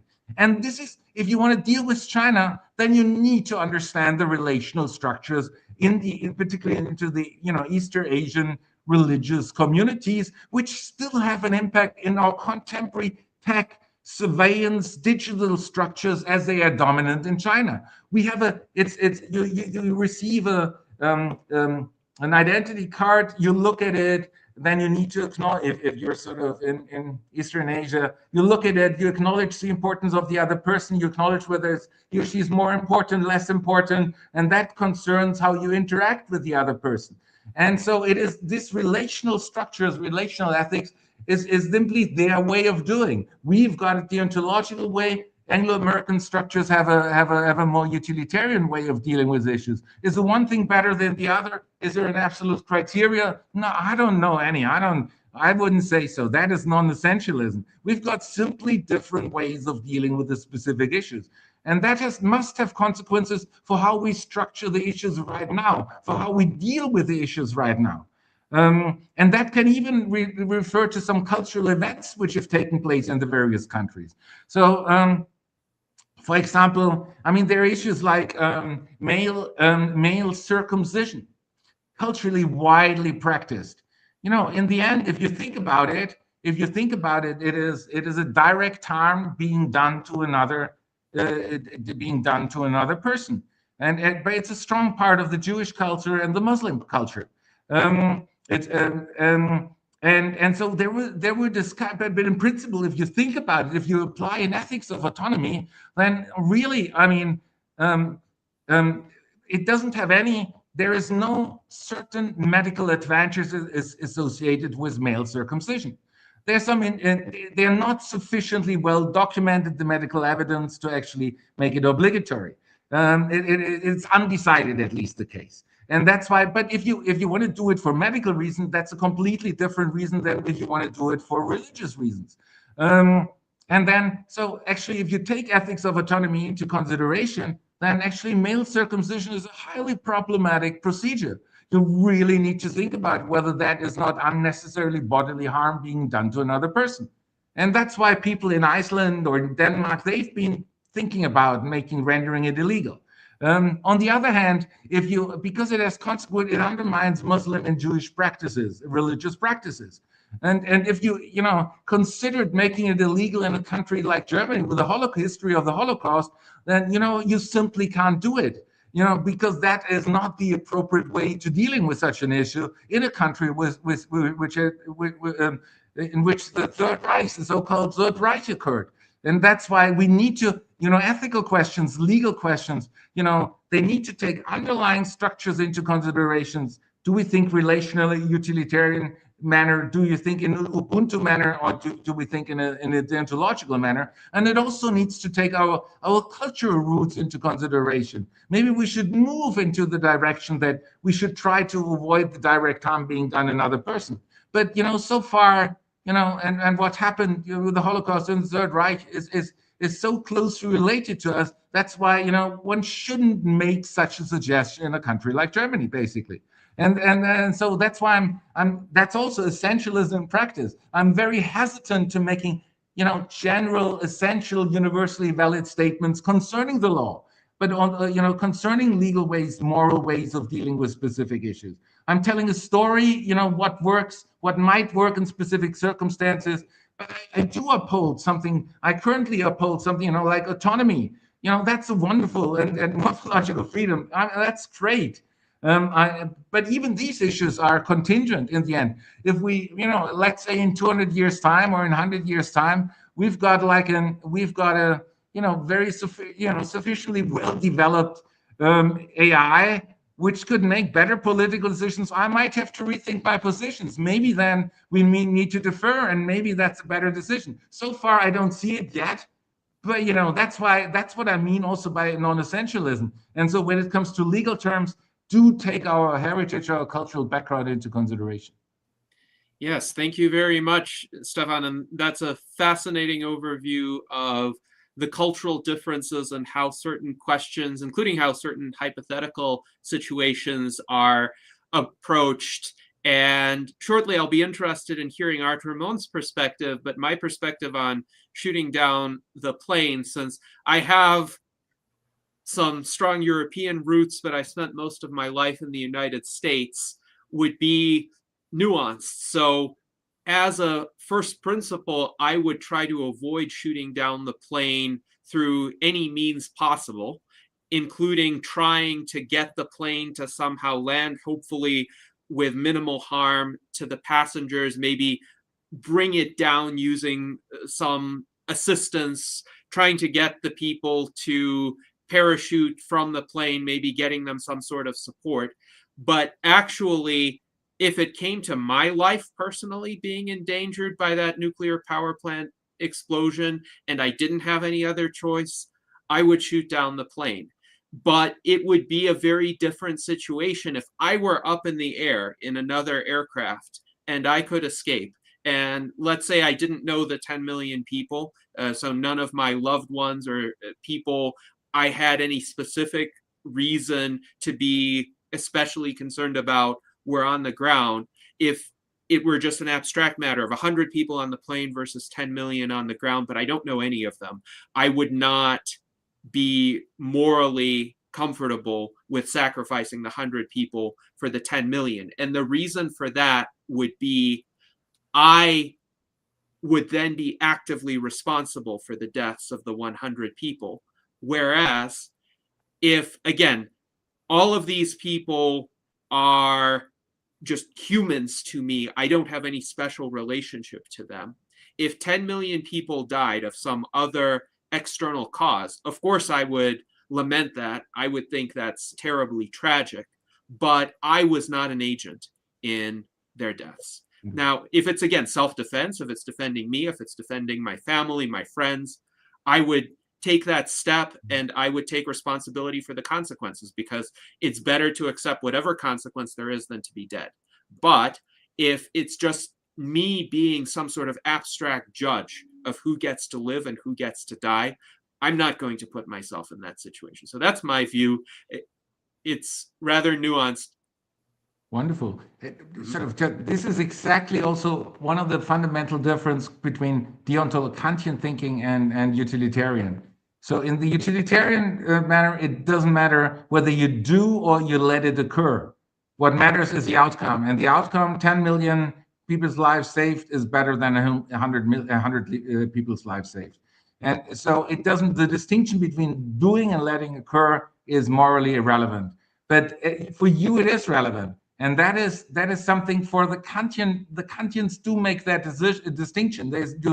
No, in the one case, it was you who directly killed an innocent person. And you need to see the 100 people on board of the plane, they're innocent people. And you are directly responsible for killing them, basically.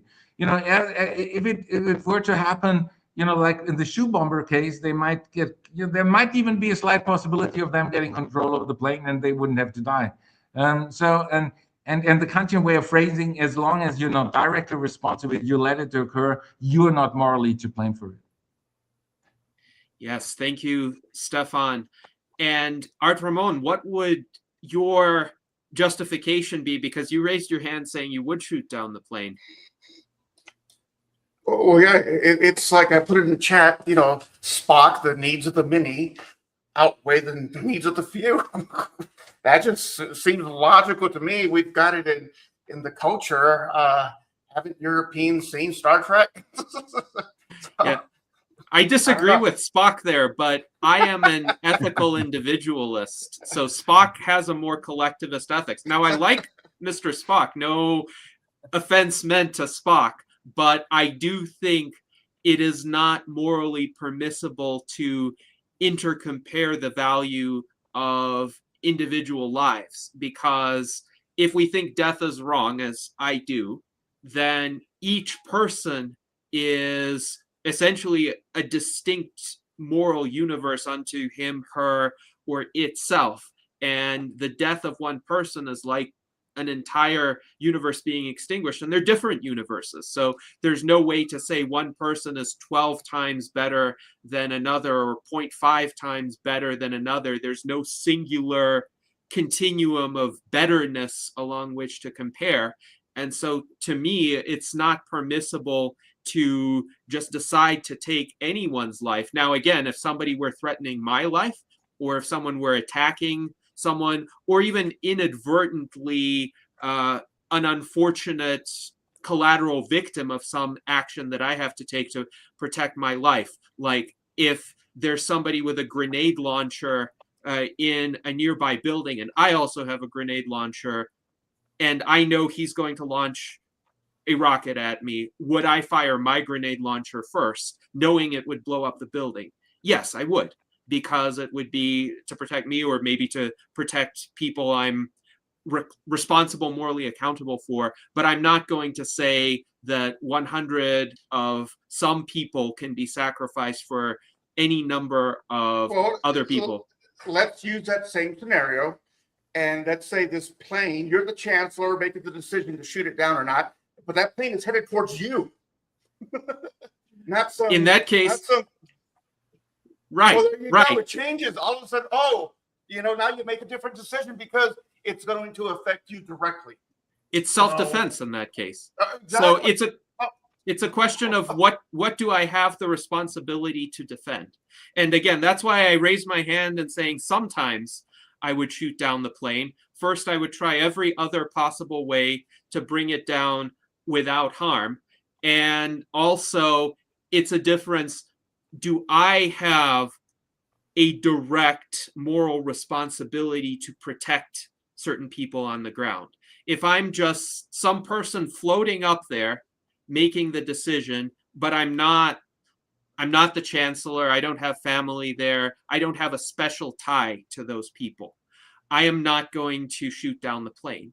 But if I have a special tie, like if I'm told you are the leader of this nation, you have the responsibility to protect the 10 million people on the ground.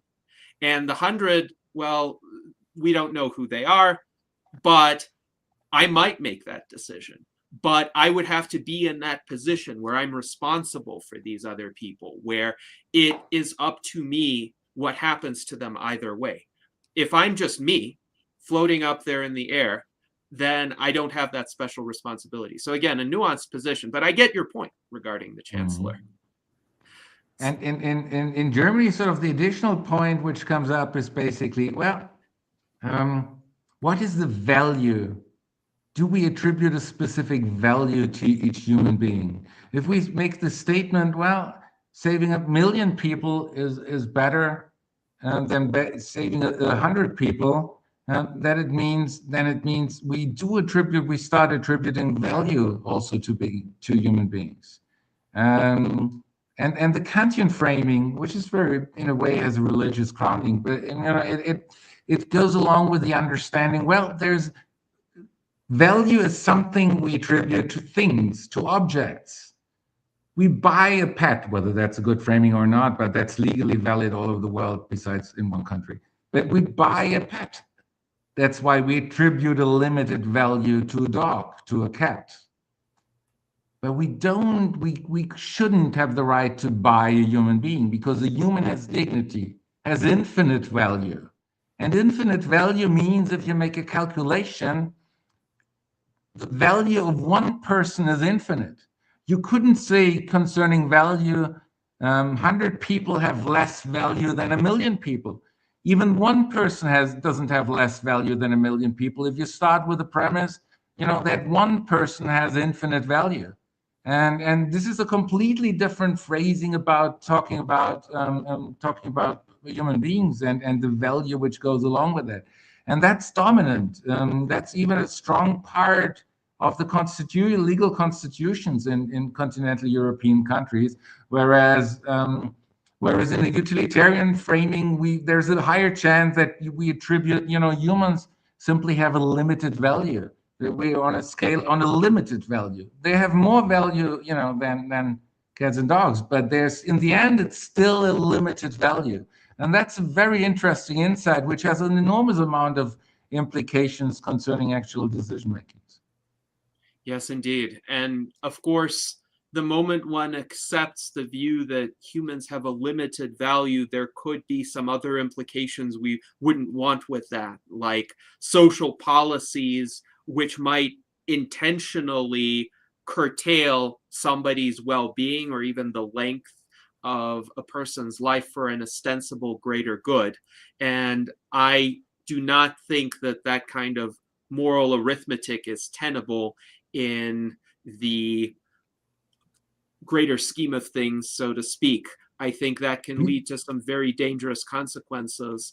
If we've seen the consequences in the Third Reich in Germany, and that's basically where some human beings were suddenly classified as and not as persons and not deserving that recognition of having dignity.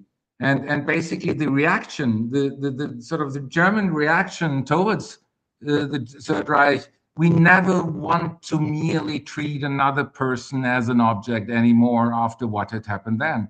And this is why there's such a strong, this is how they come to the conclusion, basically, a chancellor who decides to shoot down a plane, a hijacked plane, would basically be doing the same thing. They would treat innocent people as a means, as mere objects, to sacrifice them to save 1 million other people. And that's where, the problematic social dimensions come in.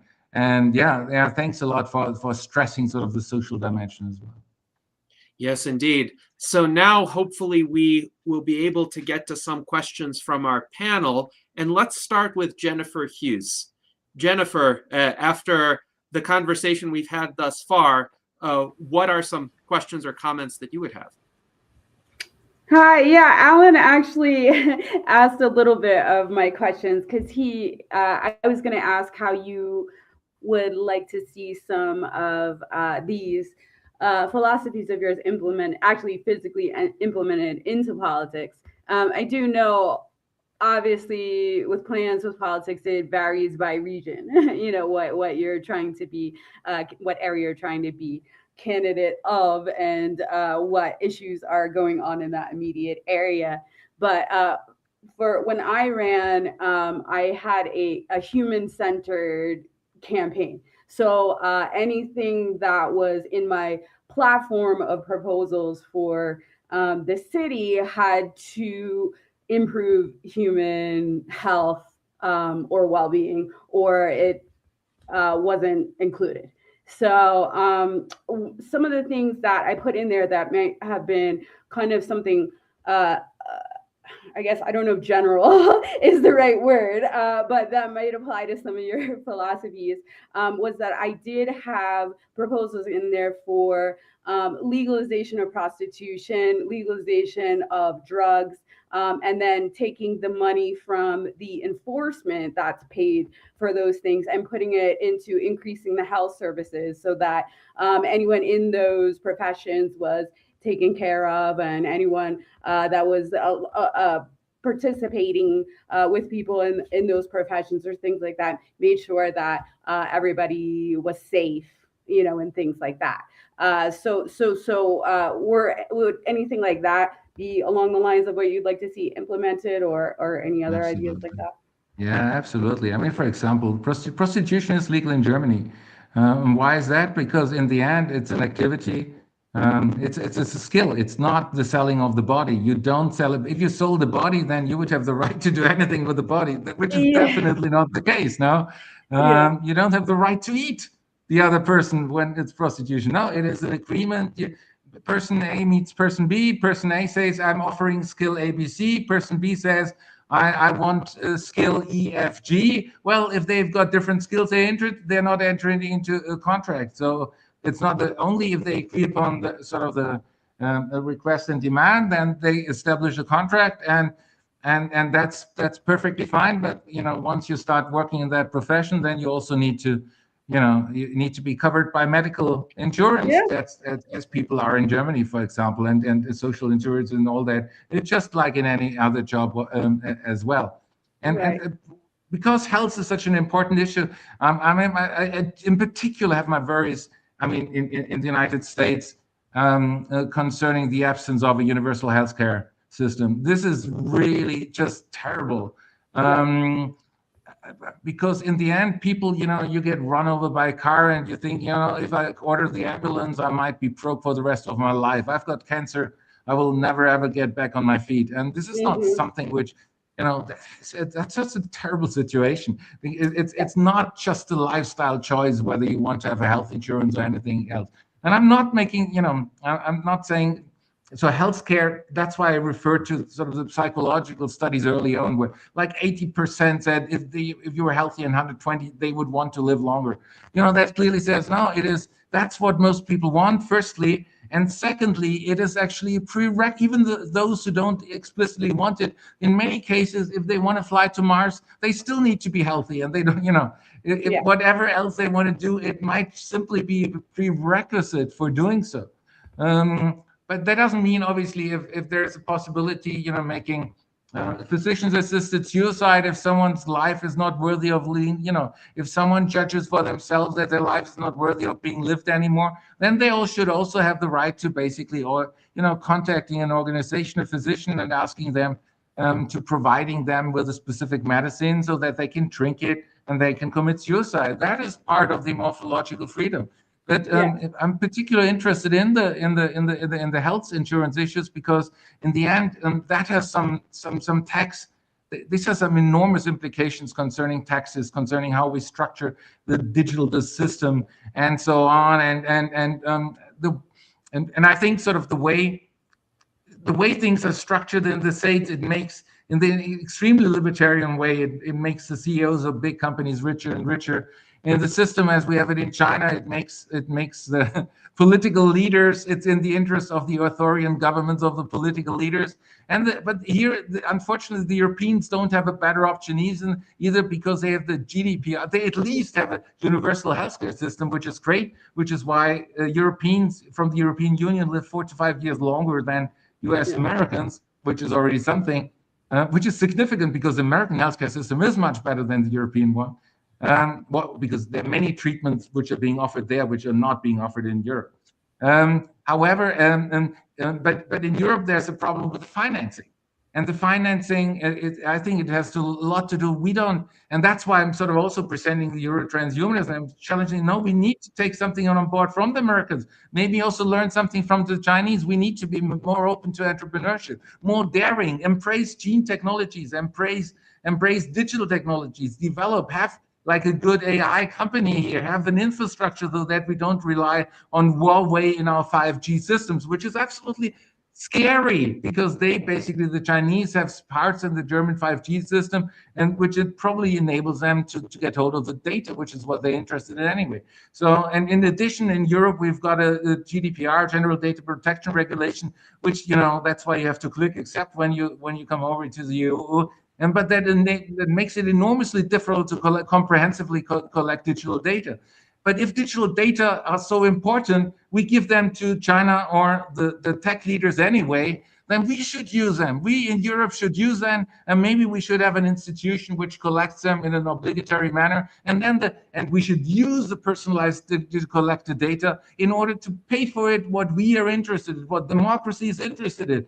And what are we interested in a universal healthcare system, in other social securities, in education, infrastructure, in particular in the healthcare system, but we need money for it. And if we don't collect personalized digital data, I think Europe is just self-destroying, and people are just coming over for pizza, pasta, and watching us dancing as gladiators in front of the Colosseum. And that's the only reason why people might be coming to Europe, and that's not a good. And I'm hoping that we need to learn, and the US also needs to learn, because when it comes to digital data collection, I think the Chinese are doing a better job in certain respect than the United States, because certain better job in a more efficient way, because they basically have the morally obligatory way. They collect all the digital data within China and via Huawei, Alibaba, and TikTok outside of China. So we need this competitive element needs to be taken into consideration. So the financing must never be forgotten. So that's an important part. But I would want to, if you actually implement something, promote the universal healthcare system in the United States, and then the quality of life would be significantly improved for many people. We have some things here again. So when I ran, it was for mayor. So it would be in charge of the city, not a state or the country. But there are some campaigns for mayors for universal healthcare and things like that. But if you structure it, say, for your city properly, where you're doing things like this, like, again, legalizing prostitution, legalizing drugs, and taking the enforcement and detention funds and reappropriating it to where you're setting your city up to have its own universal healthcare plan, where all of your members of your city or town or wherever are set, then you can at least start to implement those things and do well for your city, and then show that your city is thriving, and then hopefully connect with other mayors and things like that, and trying to make it nationwide. But you have to start somewhere by at least giving your own people that you are responsible for healthcare. That's a great policy, and I think if you can show it, you can make it work within the city. Then sort of, it's not just like a communist utopia. No, it is actually something. It works without people necessarily getting expropriated. Yes. You can still make money, but the people don't have to worry about cancer basically ending up in debt for the rest of their lives. And one has to sort of the tricky issue is always. The tricky issue is about investing the money in new drugs. This is so how to do that best. And here I'm very well aware that the United States is doing actually a very good job, because I mean, there's much more money available. And in Europe, unfortunately, because of the lack of funding, they are not willing to undertake risky research. They usually develop some new drugs for specific issues, and in the United States, we have like so much venture capitalists who basically say, "Oh, let's try things out, even if they sound crazy." And then if they got a breakthrough, something new, that's wonderful. You know, that's a wonderful thing. And I would hope, and I would hope that can be also realized by means of maybe public universities. But we all know sort of public systems are not often are more risk averse. On the other hand, what makes me, more optimistic is, the COVID vaccine in the end BioNTech was developed in the center of Germany, and they were like some scientists of Turkish origin who who had an excellent training education, and they become entrepreneurs in Germany, and they basically made the decisive step, even though they're brilliant. Within like 8 or 9 months, they got ready some COVID vaccine. And even though they're brilliant scientists all over the world, so it seems to even be able to work, that one gets some, if one wants to, and if one puts effort into it, one can even, within a public system, it seems to be possible to getting such a breakthrough as the COVID vaccine clearly demonstrates. So one would have to fund the universities. I'm not sure whether the major can and how far that's possible decision, or whether it's more for the more regional thing. But this would have to be shown as well, because research in specific anti-aging treatments and that's important for promoting that kind of that field too.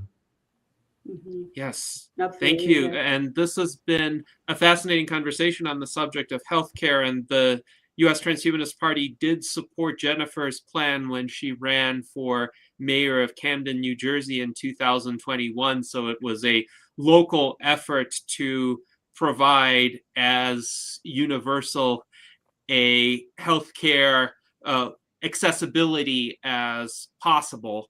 And I think the issue here is that when a lot of people talk about universal health care, they think of just the central government providing health care that is mandatory for everyone to pay into and participate in, and there are no private alternatives. That's the Canadian model, and it has been, frankly, a disaster, because in Canada there are long queues for essential medical services, and for complex procedures, for cutting edge procedures, the Canadian system denies them to patients, and they come to the United States to receive those procedures. Now, on the other hand, Corshey writes, in regard to life expectancy in the United States, he believes it's lower because Americans love fast cars, firearms, and illegal drugs.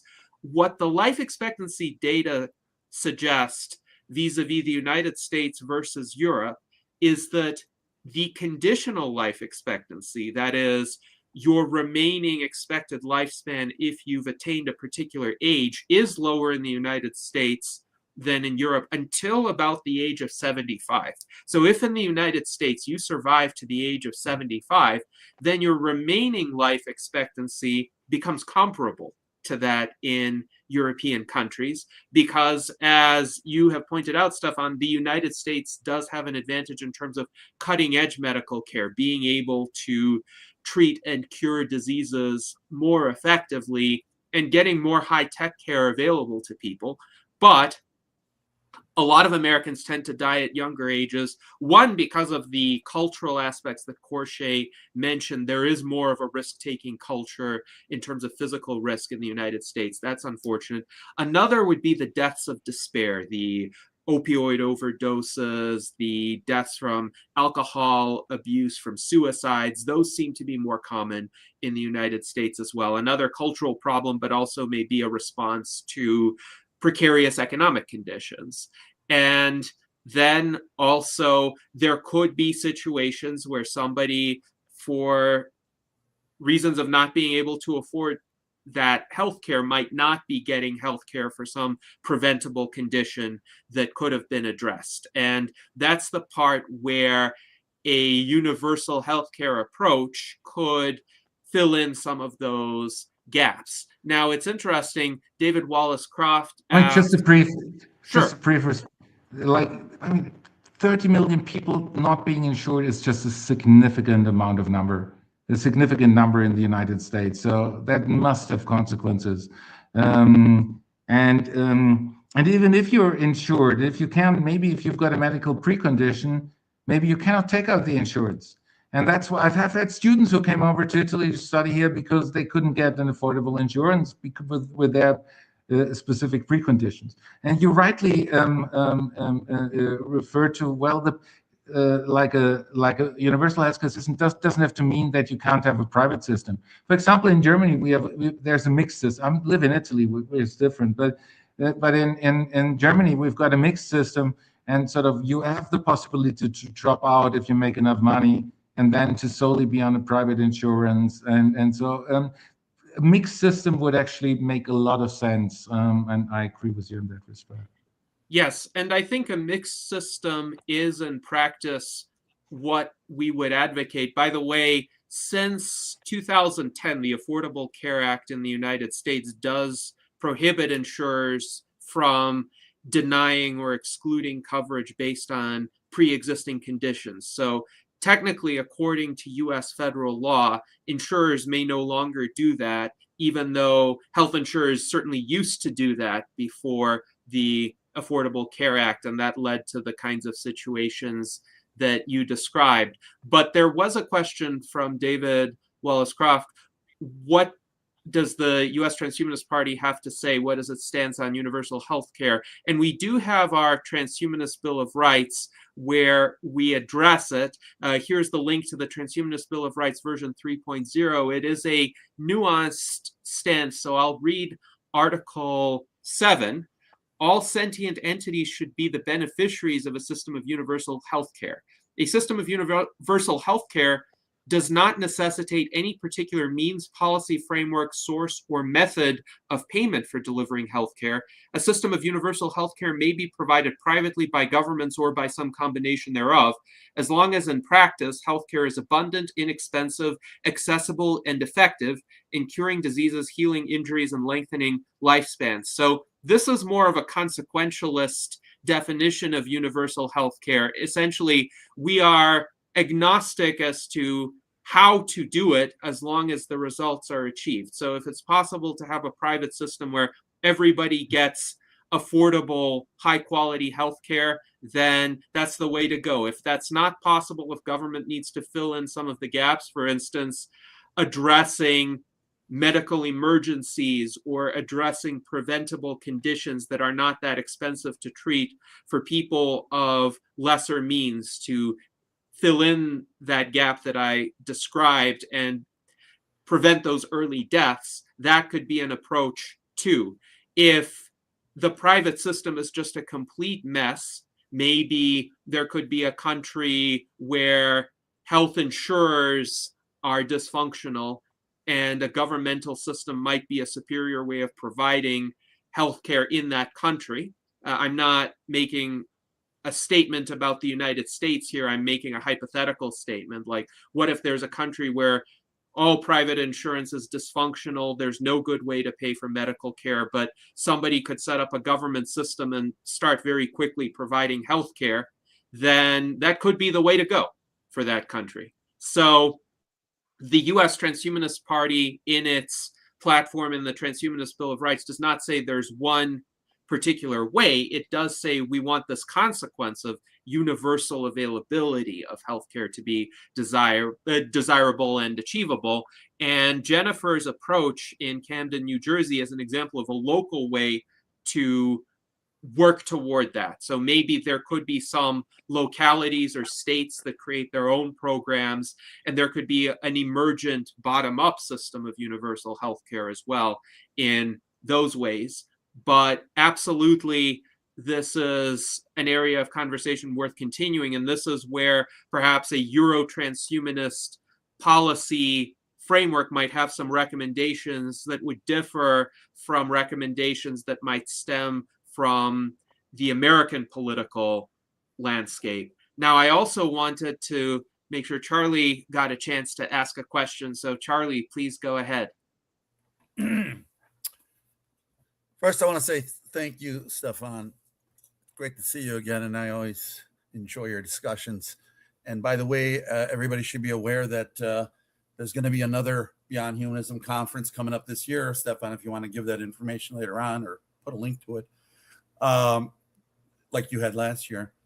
You know, I ran for president.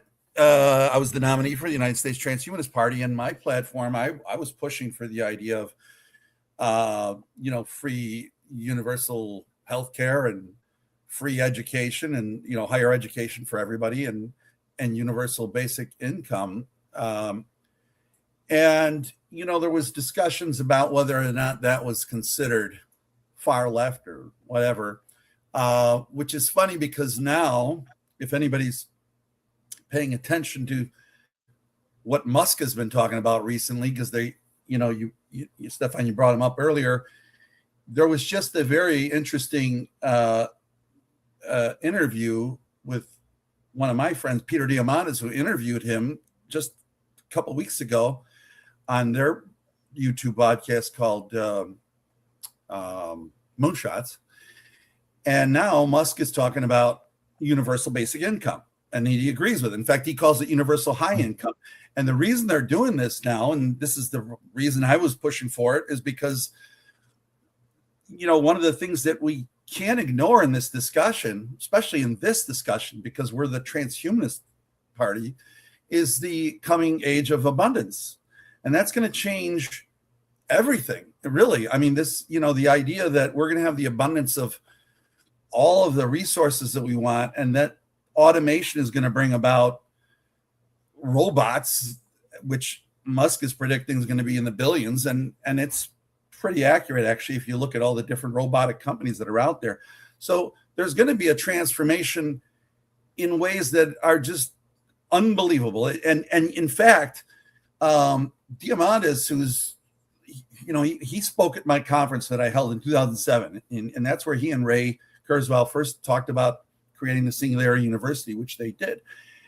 Diamandis is basically a big proponent of Kurzweil, as am I, but he's changed his idea too about when is the singularity going to happen, because of the way everything's accelerating, the way AI is accelerating. So in that discussion that they had just the other 2 weeks ago, Musk is thinking that we're already in the singularity. You know, that's a little bit of a push. Diamandis has already said that he thinks that Kurzweil's approximation of the singularity happening in 2045 is too far out, because everybody's starting to think it's going to happen a lot sooner because of this acceleration that they're seeing. And this is being prompted by things like ChatGPT and the way it's getting better and better. But they don't even, that's just the superficial version of what's going to happen. But the idea of the abundance economy is coming, and it's coming in pretty soon. And that's going to make it, then we're going to talk about other things that are coming. So when you have not only an abundant economy where, you know, you can have anything you want at any time, which is what they were proposing, you're also talking about, because of automation and the advancement of computation, we're going to have full immersion virtual reality, full immersion, not just where you see it and hear it, but taste and touch and feel. And then then what? When this discussion started about sex, right? I mean, people are going to start using that full immersion. I mean, let's not pretend that that's not what's going to happen. When the internet happened, the biggest part of the internet was porn. So, you know, these things are all coming very soon. And then you've got on top of that the advent of health, where you're going to have age regeneration, reversal, and people are going to be young again. So the question about whether people that are older can be dating people younger, well, if everybody's healthy again and everybody's 20 years old chronologically or healthy wise, then that's going to change too. So there's a lot of things that are coming. that are gonna change, and it's gonna come really soon. So I look forward to having this whole discussion again soon, because the idea of what's right or wrong, or what can or can't be done, is all in flux, and it's going to change dramatically because we're going to be living a lot longer. Is the idea of, you were saying polygamy is good or bad. Well, how do we determine whether or not monogamy is a good idea if we're living 1,000 years? I mean, there's so many things that we have to think about. So I agree mostly with a lot of the things that were brought forward by Stefan, but I do think that there's going to be a huge transformation on so many aspects of what we just talked about, that I would like to see this, because it looks like we're running out of time. So I think we should have another discussion with Stefan and talk about futuristic things coming up, because that's, we're the Transhumanist Party. Let's do that. It's always wonderful talking to you, Charlie. I hope I'll see you again, by the way, in July, end of June, beginning of July, in Timișoara in Romania. There will be the 16th Beyond Humanism Conference in Timișoara. It's on the website beyondhumanism.org. You will find the call for papers, which is still up until the middle of March. Submit your abstracts. We've had wonderful speakers there, and I mean, in the past, and I'm sure we'll have it was great meeting you last year in Paris. And I hope I see you again this year in Timișoara as well. I mean, we've had other speakers from the community. I mean, of course, there was, from Natasha Vita-Moore to Martine Rosblatt. She was there twice already, and many others. We've Anders Sandberg was present, and we've had a really great community of speakers. We've also had engineers, we've had artists, Stella, Eduardo Kach. They were all by Julian Sabolescu. They were all part of that conference series. So beyondhumanism.org, and then you can submit your abstracts. And you're right, now the things are really progressing very fast. You know what? I'm quite surprised. So far, we have sort of the rings which measure our biometric data, and the watches and the smartphone. I'm surprised that not more chips actually move into the inside of our body. We have to have the permanent surveillance of our body system from the inside, and then we can analyze all the data using correlations between digital data and health and capacities, and we do it, and then we can implement the weak AI systems which we have already, and that would have we detect if blood pressure goes up. If there's diabetes coming, we can get the measurements before it even causes any problems, and then we can implement measures. We can start a diet, adapt our lifestyle, take drugs. This is the next step. We need to become RFID chips need to become part of our bodies, and I expect that to happen very soon. I would love to have that. And to have besides the internet of things, I would love to complement it with the internet of bodily things. My entire body being permanently measured by RFID chips and being analyzed by AI, and that would be definitely an extremely useful step for actually realizing some significant forms of preventing diseases and increasing our health span.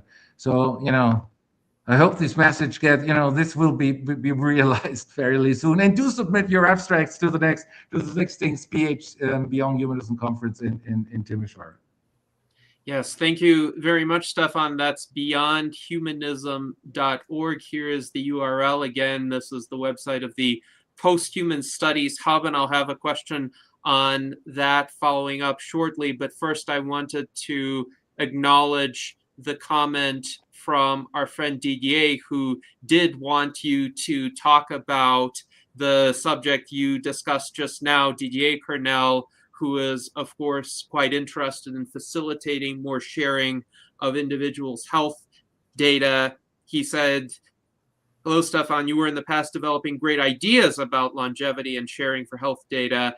This could be something to develop in a Euro-Transhumanist view." And I think you did speak about this. So I just wanted to point out this is an area of interest to Didier. Now, I would hope with all of these chips embedded in our organism, any other tracker type of technology, that we would still own our data as individuals, and we would get to decide what to do with it. So we would decide if we want to share the information, contribute it to scientific research, contribute it to medical organizations that would use it to help patients manage or cure or prevent their diseases, we would be able to do that, but we would have the authority to decide as individuals where it goes. So if we don't want it to go to third-party data brokers who would sell the data to health insurance companies that could raise our premiums, or that would publish the data online and blackmail us with it. Oh, your friends will know that you have this health condition unless you pay us money. So we wouldn't want those kinds of uses. And I think the individual autonomy, again, that freedom to decide, that is the key concept here. Would you agree? And this is one of the things where I strongly need to disagree with you, actually. And this would be sort of a topic of much further discussion, because I think once we have, because you raise the issue sort of then increasing the cost of the insurance system if things go wrong. No, but if we have got a universal healthcare system, this wouldn't have to be the case. There would have to be a cap. And in addition, if like everyone's if things are such, if things are arranged that basically our digital data get collected and analyzed, get collected by a political institution, and that's our means for paying for the universal healthcare system, then basically, there shouldn't be the dropout option. We would have to be legally enforced to basically share our personalized health data as a way of paying taxes, as a way of paying for our universal healthcare system. But in that case, such a system would have to be in place. And of course, there are many problematic legal, political issues related to that. I'm in the current system. I wouldn't want to share that. I understand. I wouldn't want to share that issues, but we need to make sure that humans don't have sufficient access to this data. For example, we need to have them primarily being accessed and by algorithms, so that it's like humans will always abuse and use them against someone. But if we take it as a way of paying taxes, then that would be an enormously helpful way. Then the money from our digital data wouldn't make the CEOs of big tech companies richer, or wouldn't promote the authoritarian rule of political Chinese leaders, but it would actually promote the quality of our universal healthcare system. And if everyone provided the data, then at the same time, our research in the field would become better if there was not such a dropout option. And I've got several other arguments in favor of that, but this is one of the elements where I would have to disagree with you. And I understand your position, but I think if there's a general shift, I think we would have to see our basically as a way of paying taxes, of providing basic financing this universal healthcare system. Yes, this is, I think, a key difference, and I think it stems from different understandings of privacy as well, including between the United States and Europe. So in the United States, a major component of privacy is privacy from the government, or privacy from large institutions as well. And for a lot of Americans now, large corporations are beginning to be seen with a similar level of concern as governments when it comes to coercing individuals or imposing actions or consequences upon individuals that those individuals consider illegitimate. Whereas in a European context, I think you would agree that that kind of disclosure of data for the commercial gain of large corporations would largely at least be inappropriate, but you would be less concerned about it within a political system that's overseen by representatives of the people. No, we've got that's why we've got GDPR. We've got extremely strong privacy laws.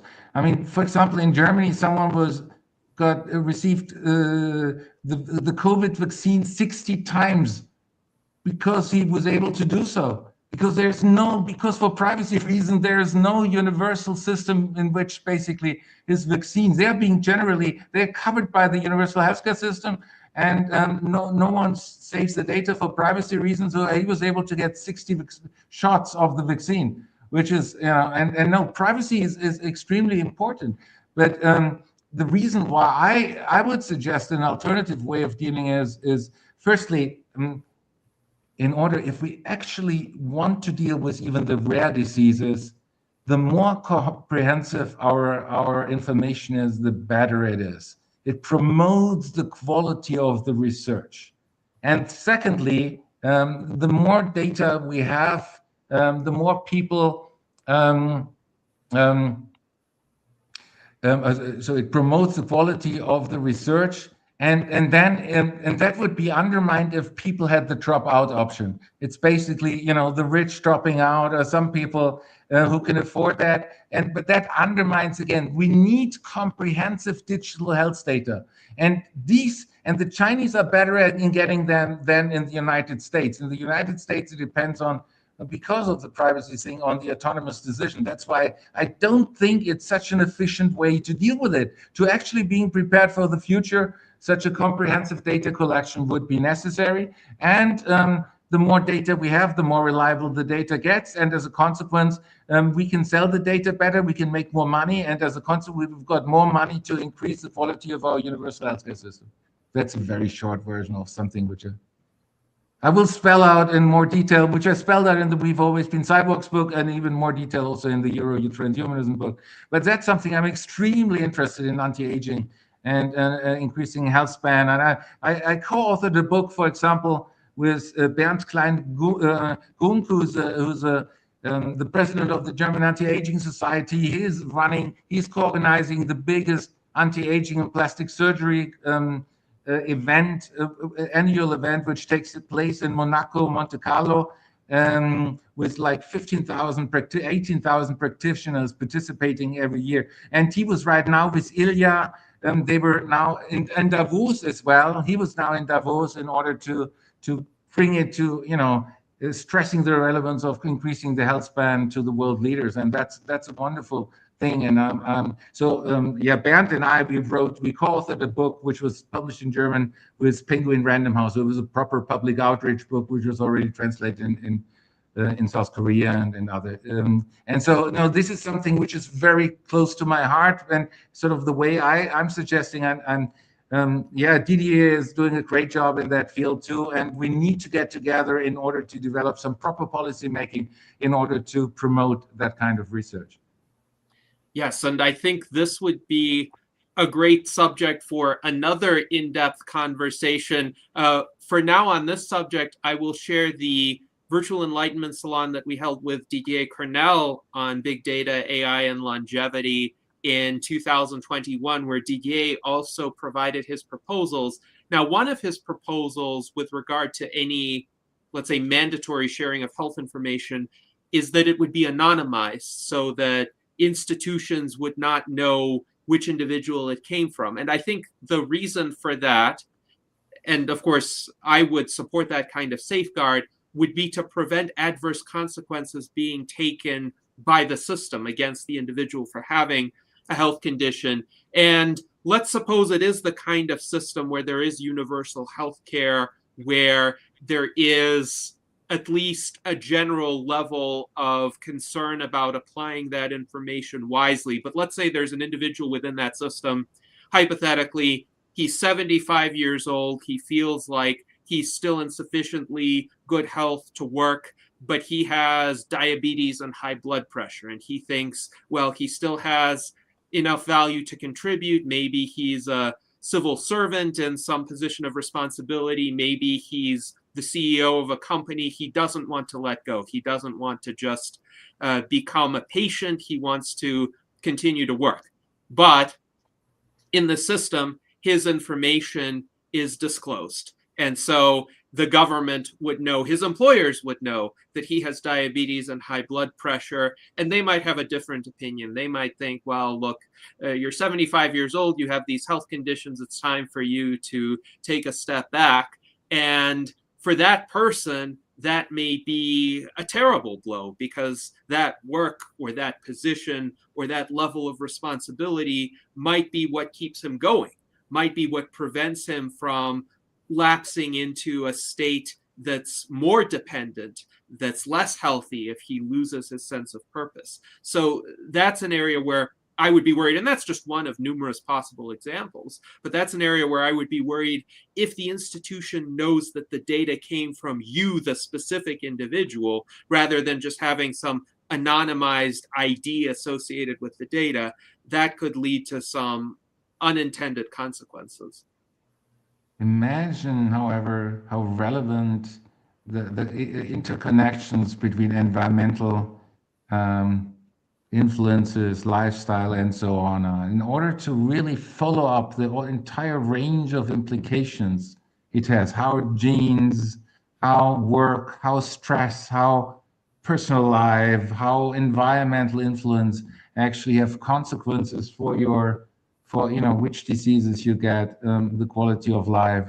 That's why I think it is extremely important to have that personalized over time, over the lifetime. And this would generate so much more information, which is absolutely fundamental for anti-aging research. And that's why I would take a different stance on that issue, being fully aware of the challenges you mentioned, obviously. Yes, thank you, Stefan, for that answer. And we're going to start bringing this discussion to a conclusion. We have a little bit more flexibility today.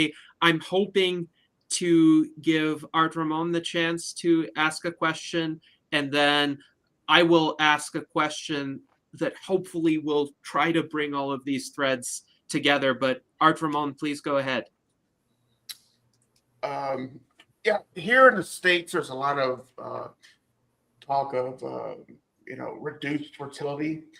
And here there's a lot of problems with, women choosing to bear, a lot of conflict between the sexes. Guys are passport bros going to different countries to find women. And some people who are the red pillars who just say the hell with women. Is that a thing in Europe, or is that just like an American thing?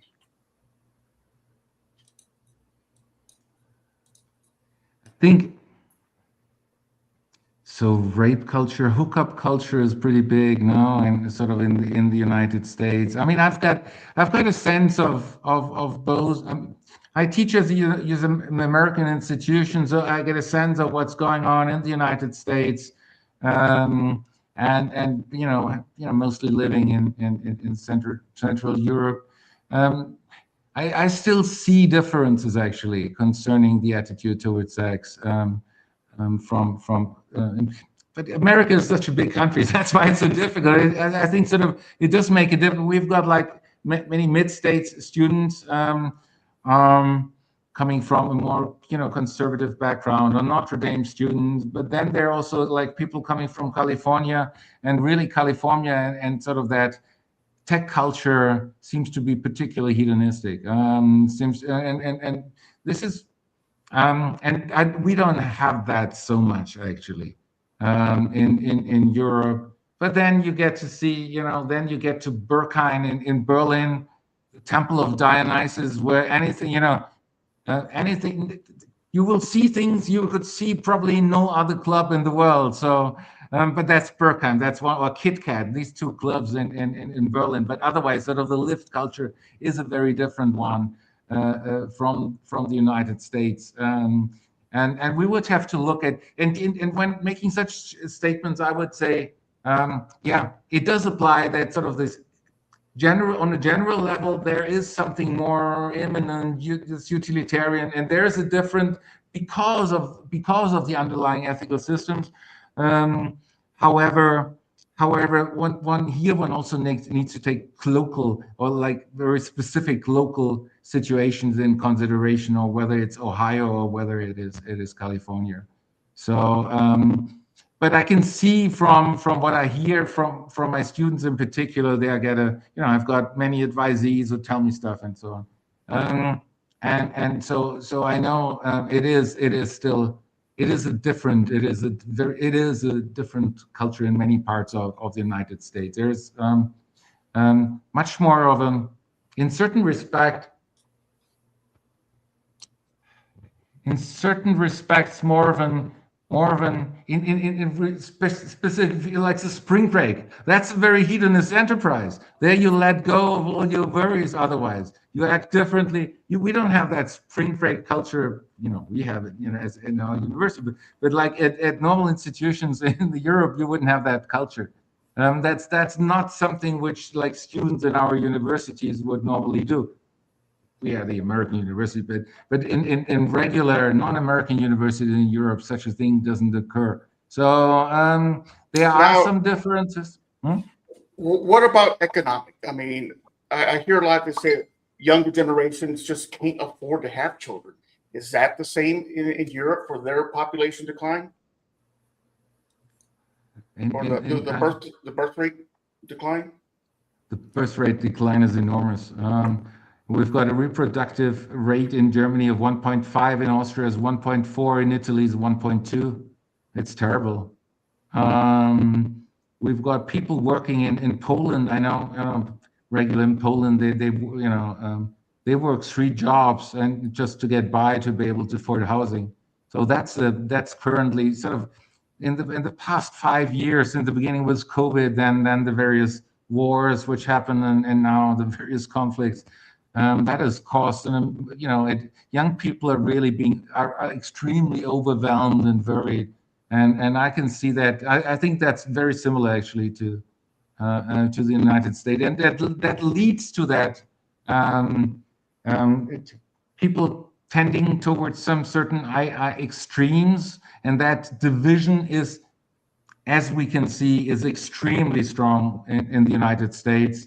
It is not yet so strong in Central Europe, but if we don't do anything about it, we're moving into that direction. And that political division towards the extremes, in the end, they will lead to civil war, and that is what it's not good for a society, and that's why that's one of the things I care about immensely, and I'm extremely scared about. And I do, in particular, the clash gets identified sort of if both things, they've got the only right thing to answer. That's sort of the basis for my critique of essentialism. So we need to talk, we need to find common ground and acknowledge the relevance of the other, put ourselves into the eyes of the others, if you don't share them, but at least make you understand the arguments they're using, and finding a way to peacefully live together, because it's not we're really in times which are particularly overwhelming for young people. Yeah. Yes, indeed. And this actually helps to bring the discussion around to my question and attempting to unite all of these threads, because you mentioned this increasing conflict between the extremes, this increasing polarization is not good for anybody. And I've also observed before that it seems to me a lot of the people of the American left are like the disaffected children of the people on the American right. Essentially, they're operating within the same framework, but they're rebelling against it by trying to be the exact opposite and amplifying those extremes. Also, the spring break culture that you mentioned, the idea that in the United States, a lot of the time, people have to operate within these very rigid institutions, like American corporate norms are very rigid. And or say in American schools, it's more often that they're very rules-based rather than principles-based. And when people get a break from that, they let go. And I don't do that because I'm not really of the same culture. I've always been astonished by how a lot of people in the United States tended to do that. But it's this idea that there's one extreme that's so rigid it's unsustainable. And so people, whenever they get an official break from that extreme, tend to go way in the other direction. But if they like being way in the other direction too much, they start making that a part of their identity and kind of clashing with the rigid other extreme. And that may be driving the polarization. So the first part of my question is, how do you think that can be overcome, particularly in the American cultural context, because America is still a global hegemon, and what happens in the United States, for better or for worse, gets essentially reverberated throughout the rest of the world, including in Europe, but in other parts of the world as well. But also, I'm wondering how that relates to the distinction, in your view, between transhumanism and posthumanism, because some people were asking, for instance, Alan or Daniel Tweed, whether you're using the term posthuman as a superset or subset of transhuman. And my understanding is it's neither, because you characterize this critical posthumanism as being very much a hard left type of discipline that Euro-Transhumanism disagrees with quite strongly in various respects, including the cancel culture aspects, or the aspects that people can't fully make autonomous decisions if they're in a certain position, like there's an age gap or a financial gap. So in terms of what Euro-Transhumanism can offer that would transcend or overcome what I think is a kind of reflexive left-wing reaction, a reaction against the reactionaries, if you would, that the critical posthumanism and other left-wing strains in the United States espouse. I'd be curious as to your thoughts and what some potential solutions might be. That was a wonderful summary, actually, of what I'm what I've had in mind and what I was trying to present. Yes, firstly, the comment, posthumanism, critical posthumanism is a specific stance, particularly shared, in general, a stance from the left, widely embraced at universities. There are some radical posthumanists who even say they would propose a line of reasoning like, look, global warming is the greatest danger. Humans are the driving factor of global warming. As a consequence, we have a moral obligation not to give birth to anyone. Antinatalism. We humans are the cancer of the earth. That's the most radical stance in that perspective, and I don't even engage with people who present such lines of reasoning, because they're really absurd. And some people have basically I was at a keynote with people from that field where they were keynote as well, and they would tell me, oh, look, here's the rich white man who needs to die out first. This was their way of greeting me. And I'm just, and that's exactly the same type of extremism. And while I'm, I do acknowledge, racial discrimination, structural issues, and sexism and speech, and I think I do acknowledge that, and I think any type of illegitimate discrimination is problematic. We need to deal with it. But despite that, just by being any critical of their approach, and I'm already the evil white man from Europe, no? And this is exactly the same kind, this polarity. They claim to have the truth, and then the former understanding of the religious fundamentalist tradition, they claim to have the truth. And this, this discrimination based on claiming any type of truth is, we need to lighten the truth. No, that is the goal. We need to make people realize, no, neither you nor anyone else, I will argue against you no matter what you stand for. And any position has strong challenges, weaknesses you can't deal with. Once you realize that the conflicts and the polarities come about on the basis of you claiming that you've got a fundamental insight, a truth which the others don't have, that turns the others into monsters. And no matter whether you come from the left perspective of the monsters, or you come from the perspective of a religious fundamentalist, it's always the others who are the monsters whom you need to be targeted. And so the goal is, for me, I'm trying to show now, we need to move away from truth. We need to move from any objective fundamentalist way of truth. As I explained before, of course I subscribe to scientific truths. That's not but they are not, that's a they don't even can't claim, they are context dependent, even they are.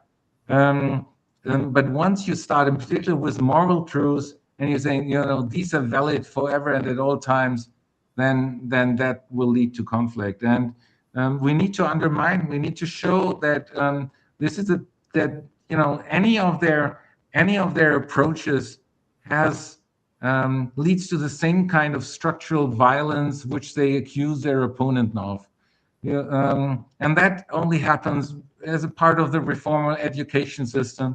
You enter into the dialogue, and I let myself get confronted, and I stand up for that, and I'm aware of how people actually attack me from it in universities who do have that type of extreme approach.